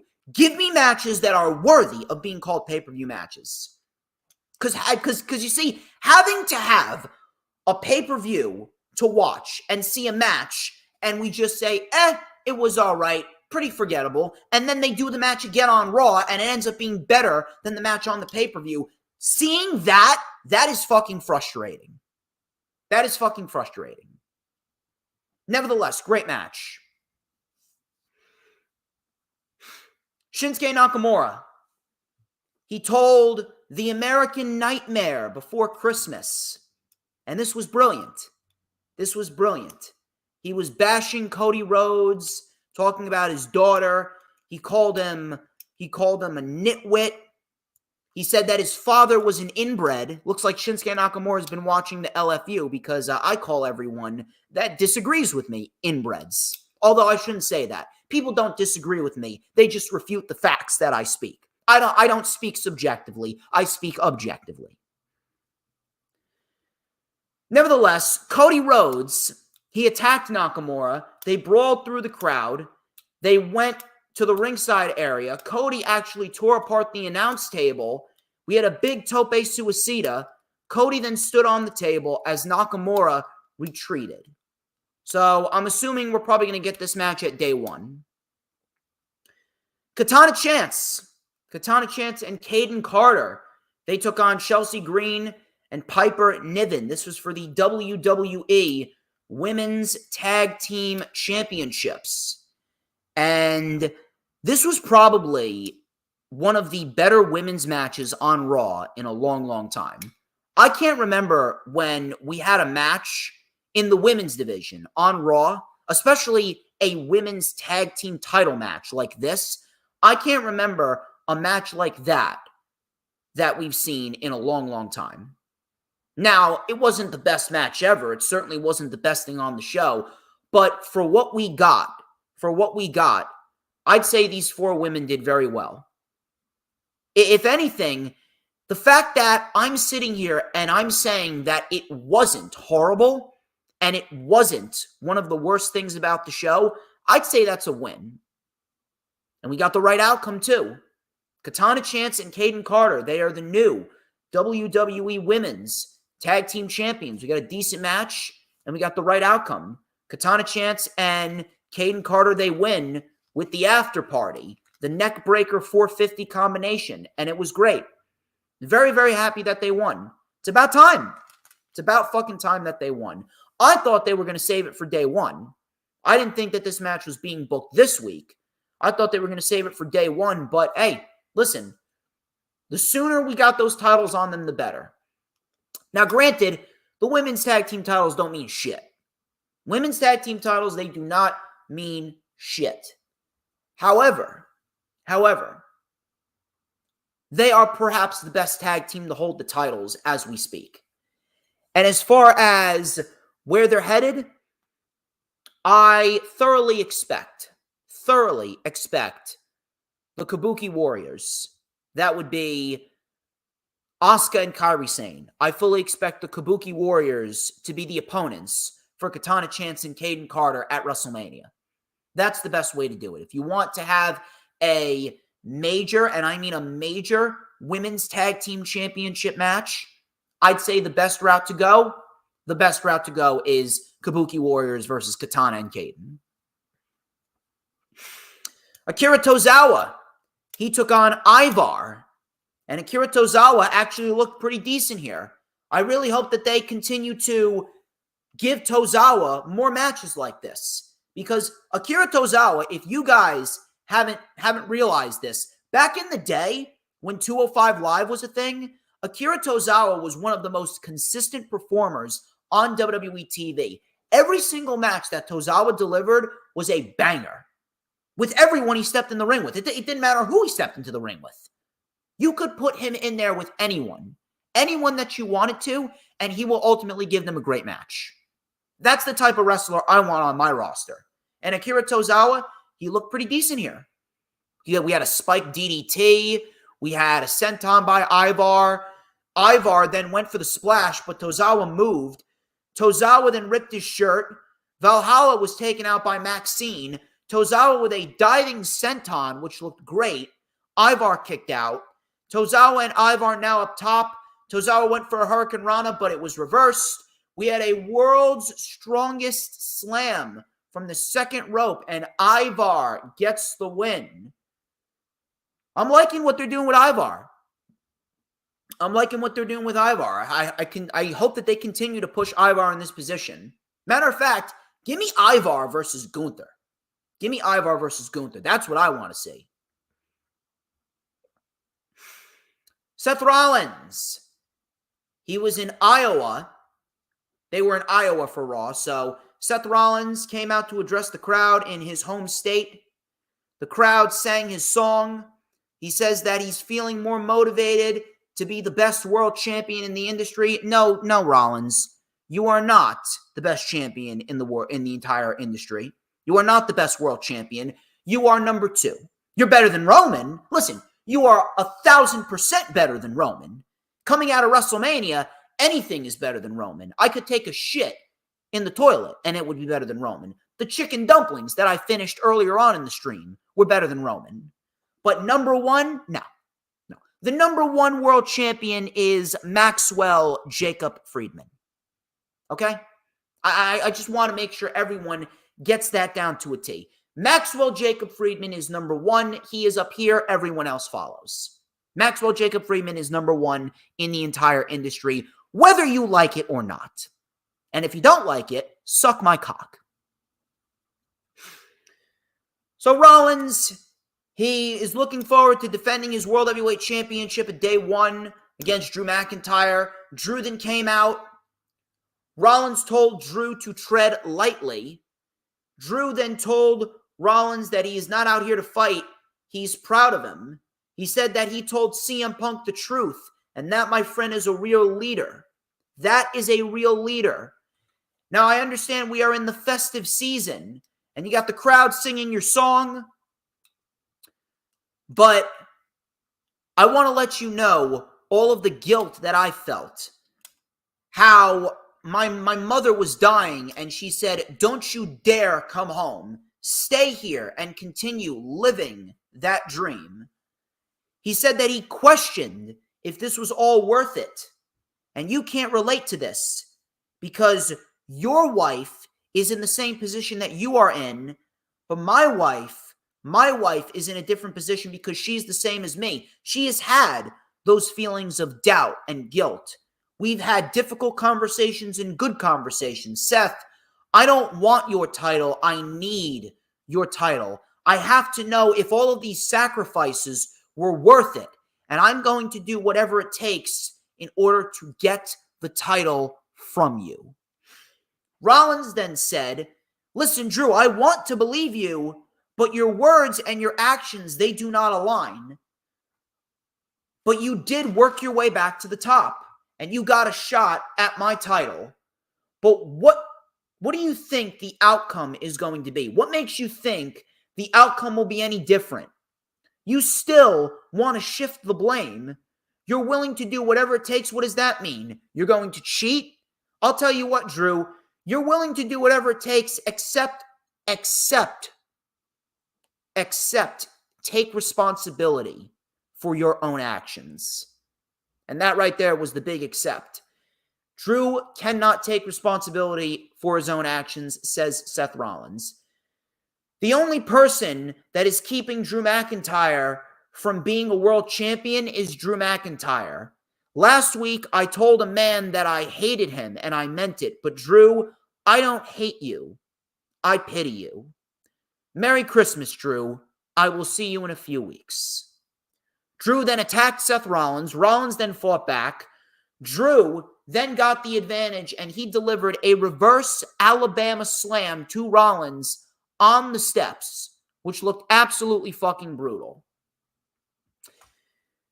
Let me tell you something. Over the last few months, if I was to pick out one thing that, in my eyes, was the best thing on Raw, I would have to say that over the course of the last several months, not even several weeks, over the course of the last several months, Drew McIntyre and Seth Rollins, their promo work back and forth has probably been the best thing on Raw. The promo work with Seth Rollins and Drew has been absolutely fantastic. I have zero complaints about it. Now, some people Some people are claiming that Drew McIntyre should win the World Heavyweight title next week against Seth Rollins. I'm not sure where you're coming up with this shit. I don't know where the fuck you're coming up with this shit. That should not happen. Because Drew McIntyre, at this very moment, although he's been one of the better aspects of Raw, even though his heel turn has been great, even though he deserves a world championship, it's not his time. Drew McIntyre is not in the correct position to be world champion. Whether you like it or not, the main event for WrestleMania night number 1 is already set in stone. It is Seth Rollins and CM Punk. Seth Rollins is not losing that championship until April, whether it be to CM Punk or whether it be because Damian Priest cashes in and he wins the World Heavyweight Championship. It doesn't matter. It doesn't matter. There's only one thing that matters, and it's that we get Punk and Rollins at WrestleMania. Whether you want to admit it or not, Drew McIntyre, he's just not in the right position. He's not in a position to be a world champion because there are so many more important factors other than Drew McIntyre's redemption from being the pandemic champion to finally being a champion in front of a crowd. I'm sorry. That's just how it goes. I'm sorry. I know that you may not like it, but that's just the fucking truth. If anything, we don't even know if Drew McIntyre is still going to be with the company by the time WrestleMania is over. Drew McIntyre hasn't signed a new deal. He could very well show up at Wembley Stadium in August for all we know. I'm sorry to tell you, but Drew McIntyre is not winning, nor should he win. CM Punk and Rollins is your main event at WrestleMania, night number 1 for the World Heavyweight title. You're going to have to deal with it. Kofi Kingston, he came out dressed as Santa Claus before Imperium attacked him. Jey Uso then came out and attacked Imperium, and Jey Uso then challenged Ludwig Kaiser to a match. So we get Jey Uso and Ludwig Kaiser. Pretty standard match. Nothing over the top, nothing crazy. Pretty standard. And Jey Uso ends up getting the win after Kofi hit Giovanni Vinci with Trouble in Paradise. Jey Uso came in, super kick, spear, and an Uso splash. That was it. Imperium lose. That to me was probably the worst thing on the show. I cannot fucking stand the fact that all Imperium does is lose. Outside of Gunther, Imperium is a faction of losers. Day one also got a women's title match. It is Rhea Ripley defending the women's world title against Ivy Nile. And she will not be winning the title. Ivy Nile is not going to win the title because ultimately Rhea Ripley is either fighting Liv Morgan or she's fighting Becky Lynch. Judgment Day and the Creed Brothers, undisputed WWE Tag Team Championship. This was very good. Very, very, very good main event, and I have to give credit where credit is due. Triple H has taken the Creed Brothers, and he has made them into probably one of the hottest rising stars that we've seen in a long, long time. I cannot remember the last time that an NXT call-up right out of the gate, an NXT call-up right out of the gate, I can't remember when an NXT call-up like this immediately got this much traction and this much momentum. The last time that I can remember that we saw an NXT superstar come up and make an immediate impact was probably Kevin Owens. That was the last time that I remember seeing an NXT talent come on up and automatically he was gaining immediate traction. The Creed Brothers, they're up there. They're up there. They're now granted, they're not as good as Kevin Owens. Not as good as Kevin Owens, but regardless, the Creed Brothers, WWE and Triple H, they have done an excellent job with the Creed Brothers. The Creed Brothers were not going to win. The Creed Brothers were not going to win. Way too soon for them. The end goal here with the Judgment Day should be Finn Balor and Damian Priest versus DIY at WrestleMania for the tag team titles. but this was still a very good match nevertheless. In the end, Julius fell with the South of Heaven. Julius fell to the South of Heaven by Damian Priest, and Julius Creed got pinned, and Damian Priest retained, as they should. And that was Raw. Very, very, very good show. Very, very pleased with what we got, and this is probably the most excited I've been for WWE TV in a good while. And they're already starting the year off strong. They're already going to be starting the year off strong. We're looking at one hell of a start to 2024 with Day 1 and New Year's Revolution. And then we got the Royal Rumble coming up with WrestleMania season looming. Telling you, this could be the best WrestleMania season that we've seen in a long time. I'm looking forward to it. Hope you guys are having a good time. We got about 3 more shows to go over. And I guess we could skip around here because I want to talk about SmackDown for a little bit. Because SmackDown in recent weeks has been shit. SmackDown in recent weeks has been terrible, but last night was not a bad show. Now, I don't want to claim like I know what Triple H is doing because I don't. I don't have any sources. I don't have any inside scoops. I don't pretend that I do. But with SmackDown has clearly suffered because Roman Reigns, the world champion, is not there. SmackDown needs a consistent world champion that's going to be there every week. This just further proves that Roman should have lost at WrestleMania. Cody Rhodes should have already been 8 months, 9 months into his reign as the world champion. Roman Reigns should not have had the world championship going into the summer of 2023.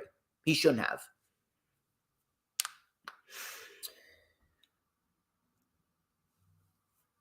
We all know that SmackDown needs a world champion. We already know that Roman Reigns being there makes the show better. Simply because of the fact that he's the world champion. Not Roman Reigns per se. Roman Reigns right now, the whole act with Roman Reigns is so fucking overdone. But it seems as though Triple H, he's doing one thing at a time. He wanted to get Monday Night Raw on a hot streak, and now he's looking to get SmackDown on a hot streak. Based on what I saw, SmackDown, with it not being as horrible as it usually has been, it seems as though they're slowly starting to piece together the correct people in the correct position on Friday Night SmackDown. They're slowly starting to develop SmackDown into being a show worth watching. I'd like to hope that the next step after that is NXT, because NXT still sucks dick. But as far as SmackDown goes, it seems like it's a slow process, but they're slowly getting to where Monday Night Raw is. And I appreciate that. And I hope that Triple H continues with that strategy going into 2024. Styles came out to address the crowd. Obviously, he wants Roman Reigns. He said that he doesn't care about Randy. He doesn't care about LA Knight. LA Knight and Randy ended up coming out, and I mean, you could pretty much guess where this was headed. Nick Aldis made his presence known, and he said that it's going to be a triple threat match in 2 weeks at SmackDown New Year's Revolution, and the winner faces Roman Reigns at the Royal Rumble at the end of January. Pretty simple, pretty effective there.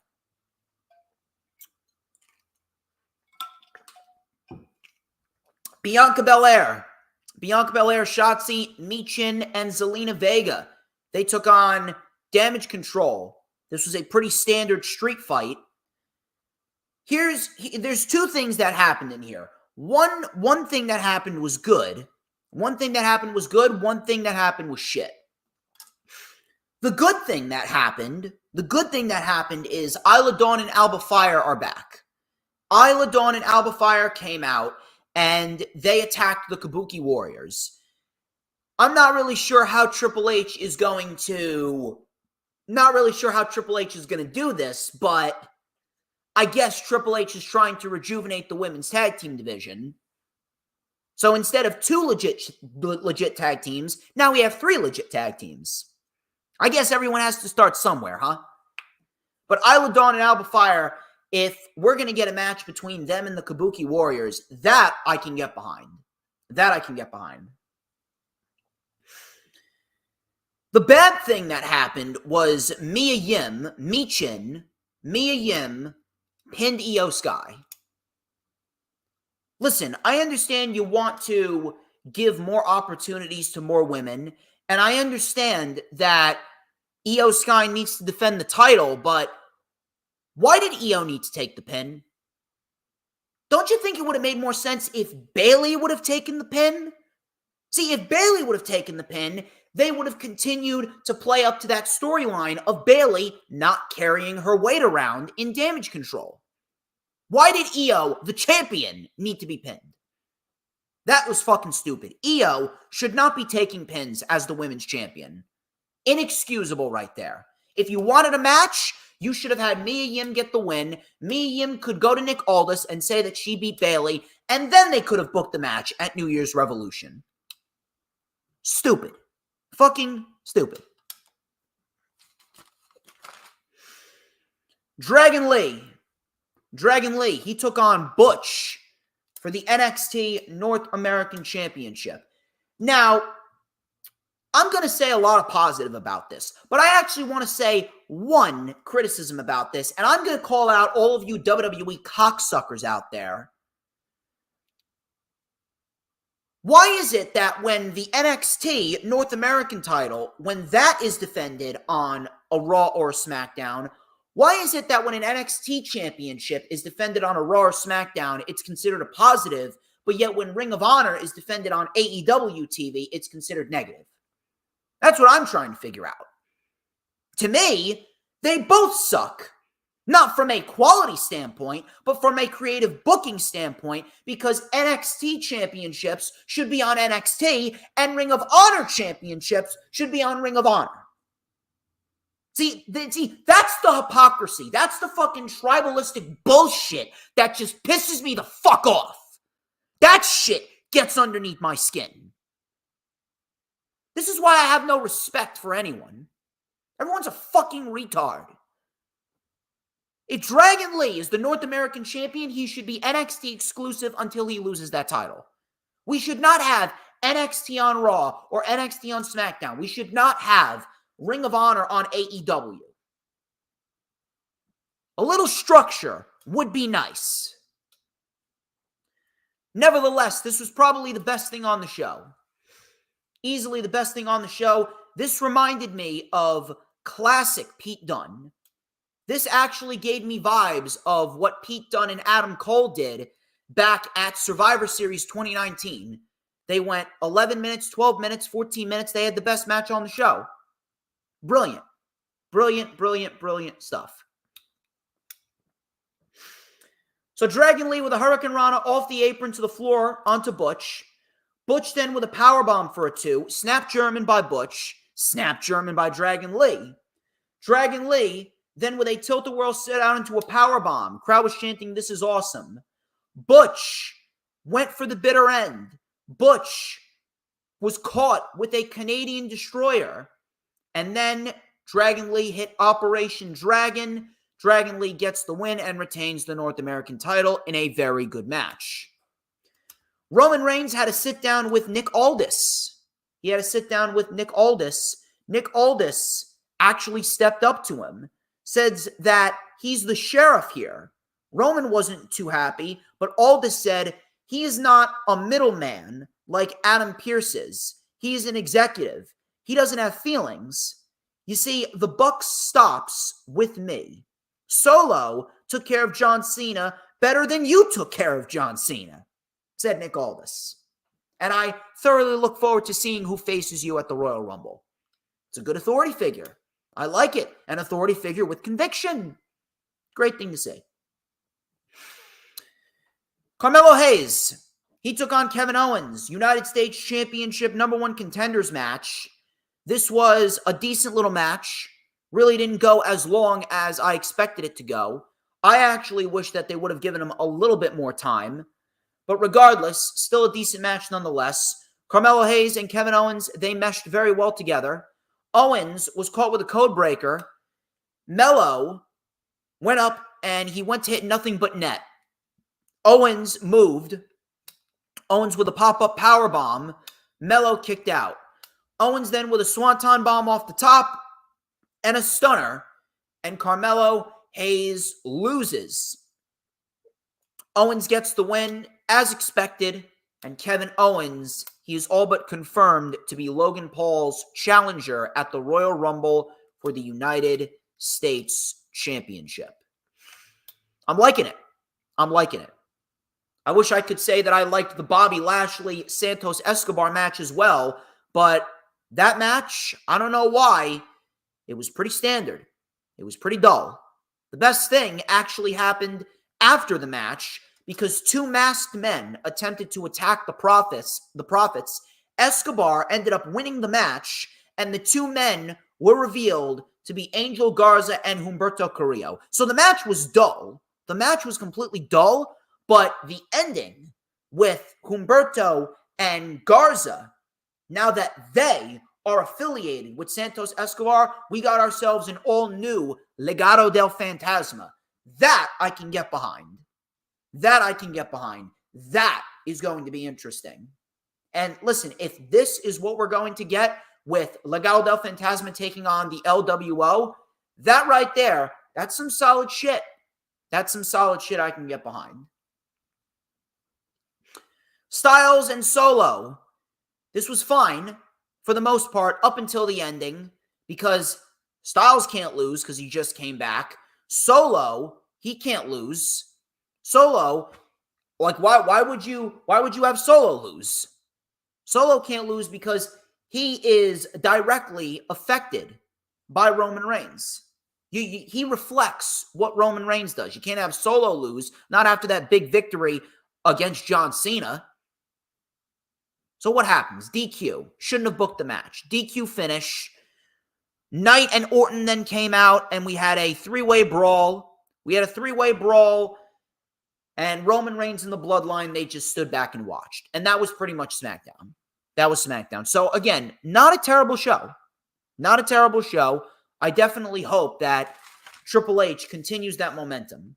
Because we already have ourselves a really, really, really solid episode for New Year's Revolution.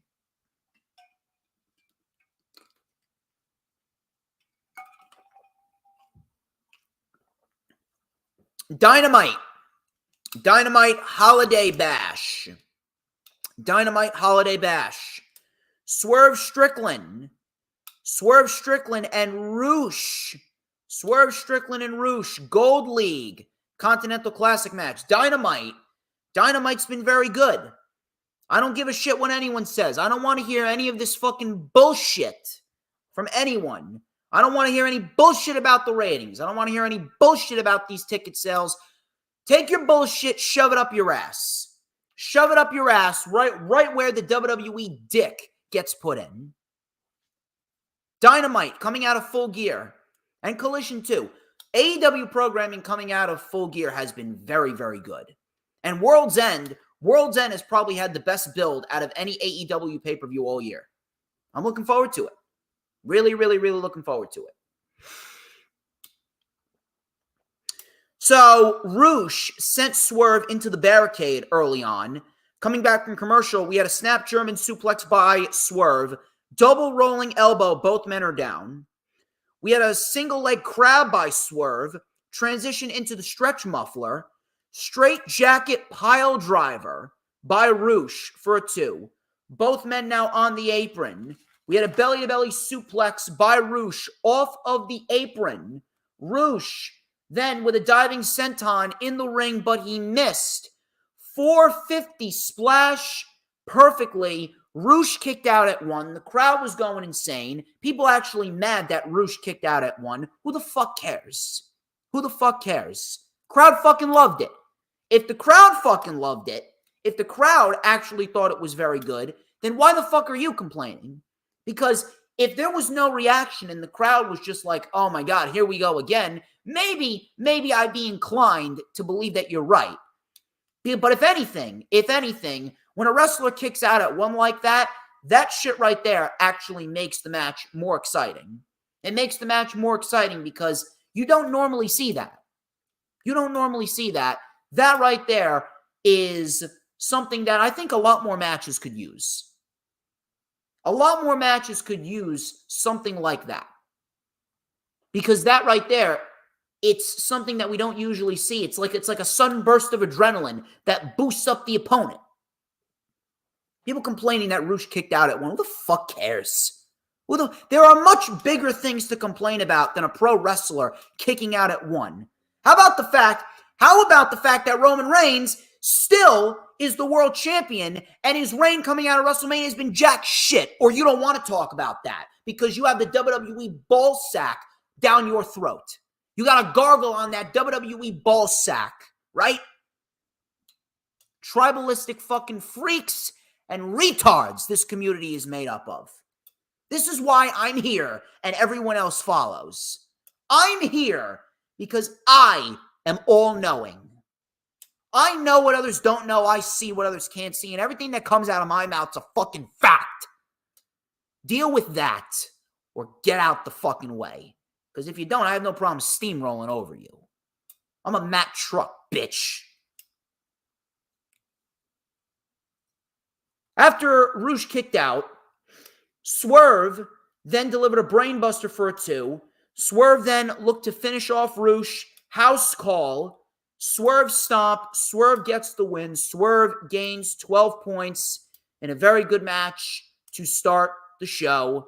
And Swerve, Moxley, and Jay White, that is going to be the match for next week.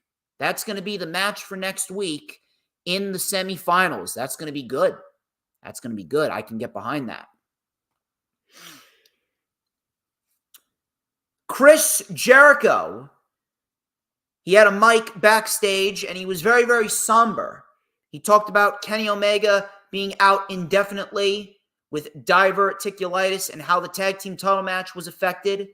He says that he sends his well wishes to Kenny, and we'll be waiting. The Golden Jets will resume.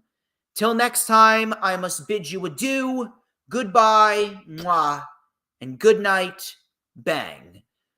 We're pulling for you, Kenny, said Chris Jericho. That was actually a nice little tribute. Very professional by Chris Jericho, and Chris Jericho is probably the best one in order to do something like that. It's very, very heartwarming to see something like that, I must say. And the fact that they had Chris Jericho go out and do that, that right there goes to show you how much trust they have in Chris Jericho to say something like that. It's nice of them to have Jericho do that rather than Tony Khan. Because Tony Khan, seeing Tony Khan do that, that would seem a little bit all too predictable. Because Tony Khan tends to make a lot of announcements like that. But seeing Jericho do that, that right there was a little bit more heartwarming and genuine. Mark Briscoe and Jay Lethal, Gold League Continental Classic match. Now, both men were mathematically eliminated from the tournament. Both men were mathematically eliminated, but holy shit, that did not stop these two from going out there and having a fucking banger. If anything, out of the 3 Continental Classic matches that we saw, this match on the show was the best one, and both of these guys were out. That's saying something right there. That is saying something. So, Mark Briscoe, let me tell you something. Mark Briscoe, if there is one thing that's for sure, and I'm going to continue to say this, Mark Briscoe, after this tournament, Mark Briscoe should absolutely be a regular on AEW TV going forward.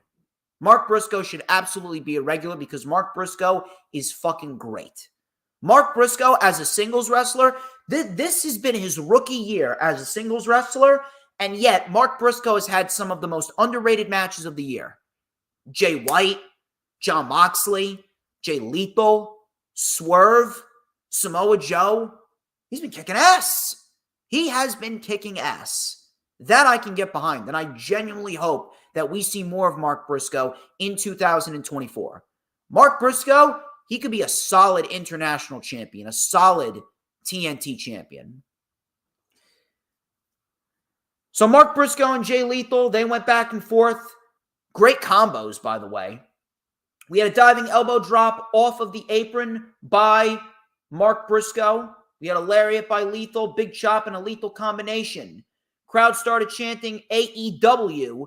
We had a punt kick by Lethal, reverse rolling senton, diving elbow drop connects, and Mark Briscoe kicked out. We had a huge fisherman brainbuster for a 2 count. Crowd chanted, "This is awesome. This is awesome." We had a Death Valley driver by Briscoe. Froggy Bow. Lethal got the knees up. Lethal with the J Driller. Briscoe kicked out. We had a burning hammer by Mark Briscoe. J Driller in the ring. And Briscoe wins it 1, 2, 3. This was great. This was awesome. Awesome, awesome, awesome stuff. Briscoe finally, Mark Briscoe gets some points on the board. And in the end, Mark Briscoe and Jay Lethal, it was pretty much a fight built on respect. And it was all about making the most of the opportunity that they were given. And they did just that. They did just that. Samoa Joseph, he came out to the ring. And he says that I am still here looking for answers. Our world champion isn't the only victim. Adam Page was a victim. We got footage of people getting stomped out, but our world champion, he is just laid out oh so gingerly, conveniently laid out oh so gingerly in the back. MJF, why don't you come on out here and answer a few questions, said Samoa Joe. So MJF came out and he goes, let me get this straight. I get jumped in the back and you're accusing me of being the devil? You know, Joe, I recall you saying that you're going to protect me because in your words, I'm your property. Well, Joe, it looks like you care about your property just as much as you care about your diet, said MJF. The crowd was actually chanting, "No Show Joe." No Show Joe. He goes, you see, those going around laying a finger on you, I don't like you. And I don't recall those guys laying a finger on you. I don't trust you. Why am I waiting till world's end when I can end your world right now, says MJF. MJF then shoved Joe, and we thought we were going to get a brawl. Samoa Joe caught sight of the Devil's minions coming to the ring. Now, the segment was fine. The segment was fine up until we had like 17 different individuals. I'm not sure where all of these minions are coming from. I'm not sure who is paying these minions to show up. But we had about 13, 14, 15, 16 different individuals all wearing masks. About 15 masked assailants coming out. The lights go out. The Devil then came up on the screen. And then the Devil said, where can you go? Who can you trust? Will you accept the challenge for the Ring of Honor World Tag Team titles? Are you a hero, Max? Max then accepted. Joe said, next week, we're going to beat his boys' asses. Pretty much they're going to beat the Devil's assailants. And that was pretty much that. Pretty good stuff. Some people are saying that they waited a little too long. They didn't wait a little too long. They didn't wait a little too long. You know what the problem with this story is? The problem with this story is this is a universal problem with AEW. The problem with this storyline is it's not as structured. The problem with this storyline is that it is not as structured as it should be. That has always been the problem. The problem with AEW is there is a clear-cut lack of structure. There's a clear-cut lack of structure. But going on too long, it's only been going on since October. How is that too long? So let me get this straight. You're saying that the Devil storyline has gone on too long, but yet I hear you dead fucking silent when it comes to Roman Reigns and his fucking world title reign. You're telling me that reign hasn't gone on too long? You fucking morons. I swear to God, some people, I swear to Christ, some people, they just, I don't even have the words for it. I honest to God don't even have the words for it. Some people are just so mind-numbingly dumb that it amazes me. It leaves me speechless. Honest to God, it leaves me speechless. Riho and Saraya. This is another problem that I have. The match itself was very, very standard. It wasn't bad, but it was very standard, very forgettable. All this pretty much is a match for Toni Storm to have on the pay-per-view, and I'm assuming that afterwards, Riho will probably remain on AEW TV for a little bit longer after World's End. But the one thing that pissed me off is the fact that the people of the IWC are trying to say that Riho is not believable. Riho's not believable. Are you still living in the fucking 90s? You're still living in the fucking 90s.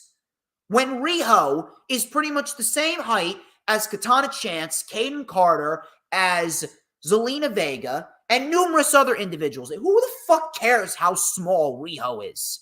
Because the fact of the matter is that Riho actually adds a lot to the division. Riho, listen, I'm not a Riho guy. I'm not a big-time Riho supporter. I'm not going to come out here and say that Riho's the best women's wrestler in AEW. She's not. She's not.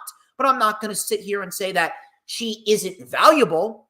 I'm not going to sit here and say that she isn't a very good wrestler that can have a good match when she's given the opportunity. Of course she can. And you know what? I hope they give her and Toni Storm a solid amount of time at World's End. Because if they do, we're ultimately going to get ourselves a decent women's title match. Now, I have a good strategy going forward for the women's championship.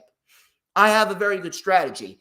If you're asking me, going forward into 2023, we should have Toni Storm fight Chris Statlander at Revolution. Toni Storm fights Chris Statlander at Revolution. Jamie Hayter makes her return at Revolution. And then, after Jamie Hayter makes her return at Revolution, we get Jamie Hayter and Toni Storm at Double or Nothing for the women's title.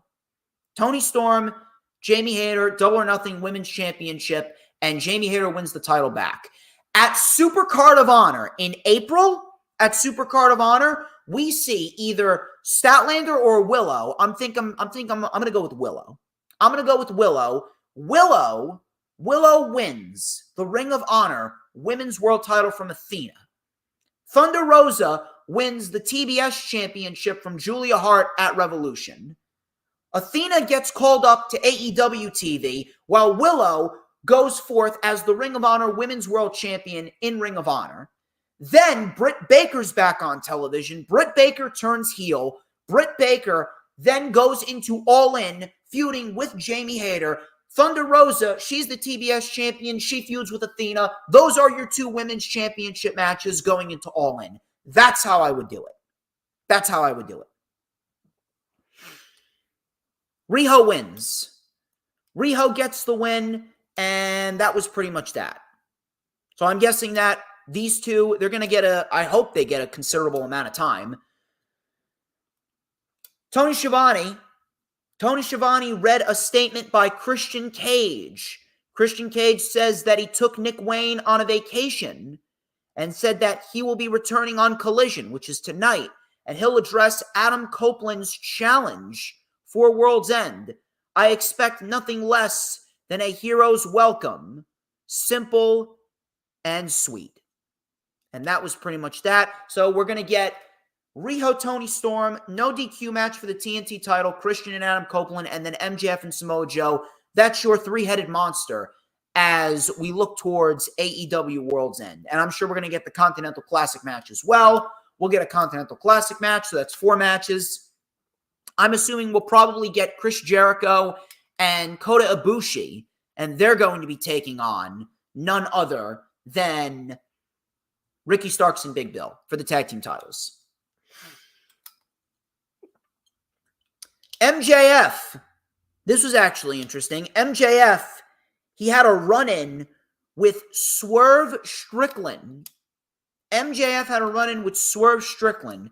There was a mask right in front of Swerve's locker room. MJF then knocked on Swerve's door, and MJF and Swerve, they had a little confrontation. MJF says that there are levels to this shit. See, your theme music isn't on, neither is your star power. I'm not sure I'd go that far, but MJF, he's shooting for the jugular right there. Swerve said, you know, it's funny because when you got that tryout, I signed my contract with the WWE. He pretty much implied that, hey, I got signed by WWE, you didn't. He goes, how about this? Watch how you talk to me. MJF told Swerve that if you keep talking to me like that, I'm going to pull that grill out of your mouth. He goes, let me ask you a question, Swerve. You hate Hangman. Why wouldn't you have the Mogul Embassy jump people? Are you the devil? You say that this is your house, but I'm the big bad wolf, and I have no problem blowing your house down and breaking your arms so you can really swerve when you drive. Swerve then said, be careful how you talk to me, because the last guy that talked to me like that got hung by a chain in front of 13,000 people at Full Gear. So Joe then came in and said that they got some business to attend to. Nana then told Swerve about what happened at Collision next week. Or what happened at Collision last week. Tonight on Collision, we got Brian Cage and Keith Lee. That's going to be good. This was great. This was great. And if anything, could this potentially be our AEW World Title match at Revolution? I don't know. That's definitely something right there. It's definitely something. Listen, if the devil is not Adam Cole, then I do believe that Swerve is the guy to beat MJF for the title. If not Swerve, then it's Adam Cole. It's one of those two.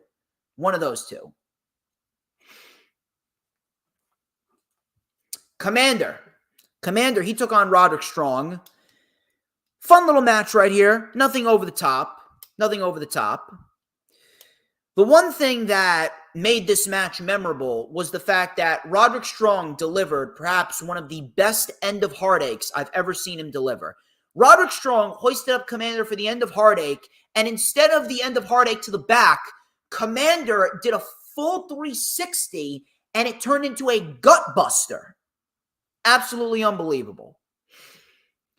Renee then interviewed Roderick Strong, and Roderick Strong goes, Samoa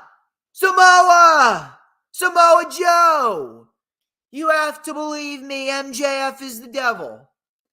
So Renee then goes, Roderick, don't you think that if Samoa Joe believed you, he would have heeded your advice by now? And Roderick Strong goes, Renee! Adam! Thunder! Just screams everyone's name into the mic. He goes, how dare you talk to me like that? You must be crazy. Samoa Joe is my best friend by proxy. And that was pretty much that. You know, with how Roderick Strong wrestles, listen, you can have your own opinion on the character that he's portraying, but if Roderick Strong is continuing to wrestle at the rate that he's wrestling at, and he's getting all of these wins, like he's what? He won 4 out of his last 5 matches. He beat Action Andretti. He beat Commander. He beat Darius Martin. He beat someone else. I believe, who else did he beat? There's someone else I know I'm fucking forgetting. He lost to Hangman, I know that, but there's someone else that he beat that I know I am forgetting. Either way, he's been winning matches. If we do Roderick Strong and Orange Cassidy at World's End, I certainly would not mind that. I think that would be a very, very, very good match for the show. And a good way to get Cassidy on the show as well. Jon Moxley and Jay White. This was the main event. Gold League Continental Classic match. This was the final match of the tournament before the semifinals. And we got the outcome that we should have gotten. Jay White was the guy to end Moxley's undefeated streak. And you know what? I think that Jay White was probably the best guy to do it. They've done a very good job at rebuilding Jay White coming out of the match against MJF. Everyone was so up in arms saying, Jay White's buried. Jay White's buried. Look at what he did. Jay White is having perhaps one of the best triple threat matches, probably the biggest triple threat match in AEW since we had Orange Cassidy, Pac, and Kenny Omega back at Double or Nothing 2021. And you're over here complaining. You're over here complaining about Jay White being buried when he ended Jon Moxley's undefeated streak in the Continental Classic. Even if Jay White doesn't win the Continental Classic, who the fuck cares? Who the fuck cares? Just by the matches that he's had in this tournament alone proves to me that Jay White is going to be a heavy, heavy asset for AEW in 2024.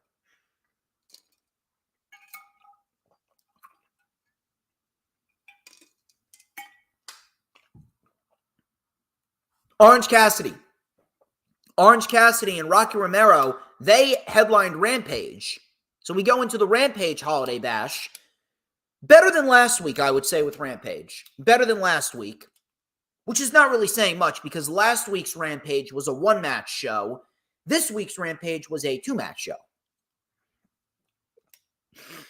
Either way, Rocky Romero and Orange Cassidy, AEW International Championship. Rocky Romero, he took over control with a Hurricane Rana and a Tope Suicida. We had Rocky with a Hurricane Rana off of the steps. Nice backbreaker as well. Satellite DDT by Cassidy and a Tope Suicida. Cassidy went up to the top, hit a diving crossbody. Rocky Romero, then with a brainbuster, he missed the diving knee drop. Both men then on the apron, and Rocky Romero delivered a snap suplex on the apron to Orange Cassidy. Coming back from commercial, we had a rebound Enziguri. Orange punch out of nowhere, but Orange Cassidy could not get the pin. Cassidy couldn't get the pin. Rocky then was on the receiving end of a PK. High knee by Rocky and a standing sliced bread. Rocky got a 2 count. Cassidy with a roll up for a 2. Rocky with a high knee. Satellite DDT and a strong 0. One after the other by Rocky. Very nicely done. And Cassidy was able to kick out. Crowd was chanting AEW, AEW. Cassidy then with the orange punch and the beach break. And Cassidy retains in a very good opening match. Always a pleasure to see Orange Cassidy wrestle. And the one thing that I kept on thinking about with this match is if this is the breakout year for Orange Cassidy, if 2023 was a breakout year for Cassidy with his international championship title reign, then 2024 could very well be the best year of his career. I fully expect Orange Cassidy to have a major, and I mean a major, breakout year in 2024. I'm looking forward to it. I'm very much looking forward to it. Tony Schiavone, he interviewed Chris Statlander. Stokely Hathaway actually came in. Not really sure why Stokely Hathaway is mixing it up with Chris Statlander, but he told Statlander that Willow was saying that she carried him. Statlander clearly wasn't buying it. Stokely then went you can keep on hanging out with Trent, Orange Cassidy, and bitch-ass Danhausen, or you could be the Kristen Statlander that can do anything that she wants. Not really sure where that is going, but here's what I will say. What I will say, because I believe Stokely Hathaway is he's one of the board of directors over at Ring of Honor. So if this is going to result in Chris Statlander going to Ring of Honor and having a match with Athena at Supercard of Honor, that I don't have an issue with. That I think would be brilliant. We'll wait and see how that plays out. The Hardys, they took on the Kingdom. Up until the ending, this was a decent match, but I really don't fucking understand this ending. I'm assuming that the Kingdom, they're going to end up being two of the minions of the devil. They're going to end up being two of the assailants that have been attacking MJF and Samoa Joe. That's just my thought pattern. So Strong came out. He called Oklahoma City stupid. The Hardys were in control early on with some double team moves. Taven with an enziguri. Tagged to Jeff Hardy. Jeff with a Russian leg sweep. Bennett then crotched Jeff on the top buckle. Coming back from commercial, Jeff Hardy made the tag to Matt. Matt delivered a side effect to Mike Bennett on the apron. Matt then with an alley-oop powerbomb for a 2. Side effect as well. We had a twist of fate on Bennett. Matt then sent Taven into the timekeeper's desk. Jeff Hardy then took his boot off and was using his boot to punch Bennett. It was very out of character on the part of the Hardys. And it resulted in Matt almost getting himself disqualified when he went to use a steel chair, and it ended up with Taven rolling up Matt Hardy for the win. Not really sure why. Not really sure why we needed that clunky ending. But listen, if the Hardys are going to be on television and they're going to show a little bit more of an edge to them, I don't mind that. But having the Hardys lose in that very, very clunky, very, very sloppy manner, I mean, come on. That's not something I can get behind. It was going fine. It was going fine up until that ending. Sky Blue, she took on Queen Aminata. I almost said anemia. Queen Aminata. Sky Blue ended up getting the win. Sky Blue, she has a new finisher now. A new finisher. It's a TKO transition into a Dragon Sleeper. The TKO actually looked very nice. Sky Blue ended up getting the win. And this is all leading towards the match tonight on Collision. It is Sky Blue and Julia Hart versus Thunder Rosa and Abaddon. Not really sure why Abaddon is in a major program like this. And then in the main event of Rampage, we had ourselves a rematch from Final Battle. If you guys missed Final Battle, you missed a great match. It was Black Taurus and El Hijo del Vikingo for the AAA Mega Championship. Lucha Libre is alive and well under AEW, and I really, really, really do hope that we continue to see the home of Lucha Libre really be AEW. If anything, if they don't want to push Lucha Libre that heavy on AEW, you can really move that to Ring of Honor. I guess you could in a sense make Ring of Honor the new home for American Lucha Libre, because Lucha Libre is pretty alive and well on Ring of Honor. We actually have a lot of Lucha stars on Ring of Honor. Vikingo, Black Taurus, Commander, Gringo Loco, Gravity. There's a lot. So I would definitely like to see a little bit more Lucha Libre on Ring of Honor, because that could make Ring of Honor a wrestling destination. I would like to see a bit more structure too.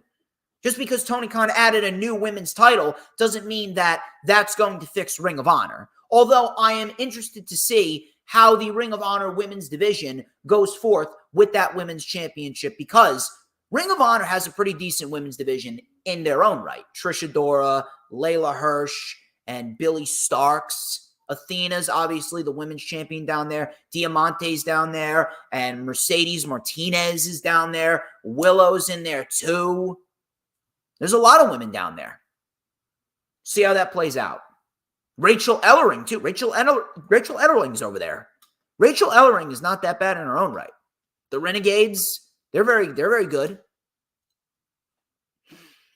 But Black Taurus and El Hijo del Vikingo, I'm telling you, I did not know anything about Black Taurus until last week. Now, last week was the better match. Last week's match was better than this week's match, but still, this was a great main event. And I would highly encourage you to go and check this out. So it was pretty evenly matched early on. We had Black Taurus delivering a corkscrew tope suicida to Vikingo. Beautifully done. Taurus was then sent off of the post. Vikingo with a plancha. Taurus caught him. Vikingo then reversed it and power slammed Taurus on the floor. Vikingo actually got Taurus up in a nice power slam. We had a nice sky twister press to the floor. Back in the ring, we had a rope walk, flying Poison Rana. This was fucking nuts. So Vikingo leaped backwards. He leaped backwards and delivered a Poison Rana onto Black Taurus. Absolutely unreal. And after the Poison Rana, we had a crucifix bomb. Taurus then came back with a spear. Crowd was chanting, "This is awesome." Taurus and Vikingo now up top. We had a military press into a slam from the top. Vikingo kicked out at 2. Canadian backbreaker, power bomb on the knee, big discus lariat, 1-2, Vikingo kicked out. Crowd was then chanting "Fight Forever." Vikingo then with a sunset flip power bomb, running double knees. We had a huge Mexican destroyer, double knees in the corner, 630 senton, and Vikingo retains the AAA Mega Championship in what was a great match to close out Rampage. Rampage, some weeks is hit or miss, but this Rampage, I would highly encourage you to check out the opening match, and I would check out the main event. And that was it. That was it. I hope you guys had a great time. Just over 2.5 hours. You guys have been awesome. I would like to thank each and every single one of you for stopping on by. Do not forget to like, comment, and subscribe. Do not forget to check out all links in the description. Be sure to set your notifications for next Thursday. Rundown for World's End with my girl Hannah, good member of the DJ Storms posse. Next Saturday at 1 p.m., I'm going to be live, and we are going to go live from the Rockaway Mall during Masters of Your Memories, and we are going to go over the top 10 best matches of 2023. And then on New Year's Eve at 2 p.m., we are going to have the rewind for World's End with my boy, Mac the Giants fan. It is going to be a big weekend. It is going to be one hell of an experience, and we are going to end 2023 on a high note. Till next time, I'm DJ Storms. This has been the Lightning Flash Update. I hope you all have a very Merry Christmas. Have a wonderful weekend. Eat some good food. Spend some time with your family. But before we get out of here, people, you already know the drill. I want you to tell me who runs the IWC. Let me take a sip of my ice water. I'll tell you who but DJ motherfucking Storms. And don't you ever forget it. 'Cause we want retribution. Oh yeah, we want retribution. Oh yeah, we want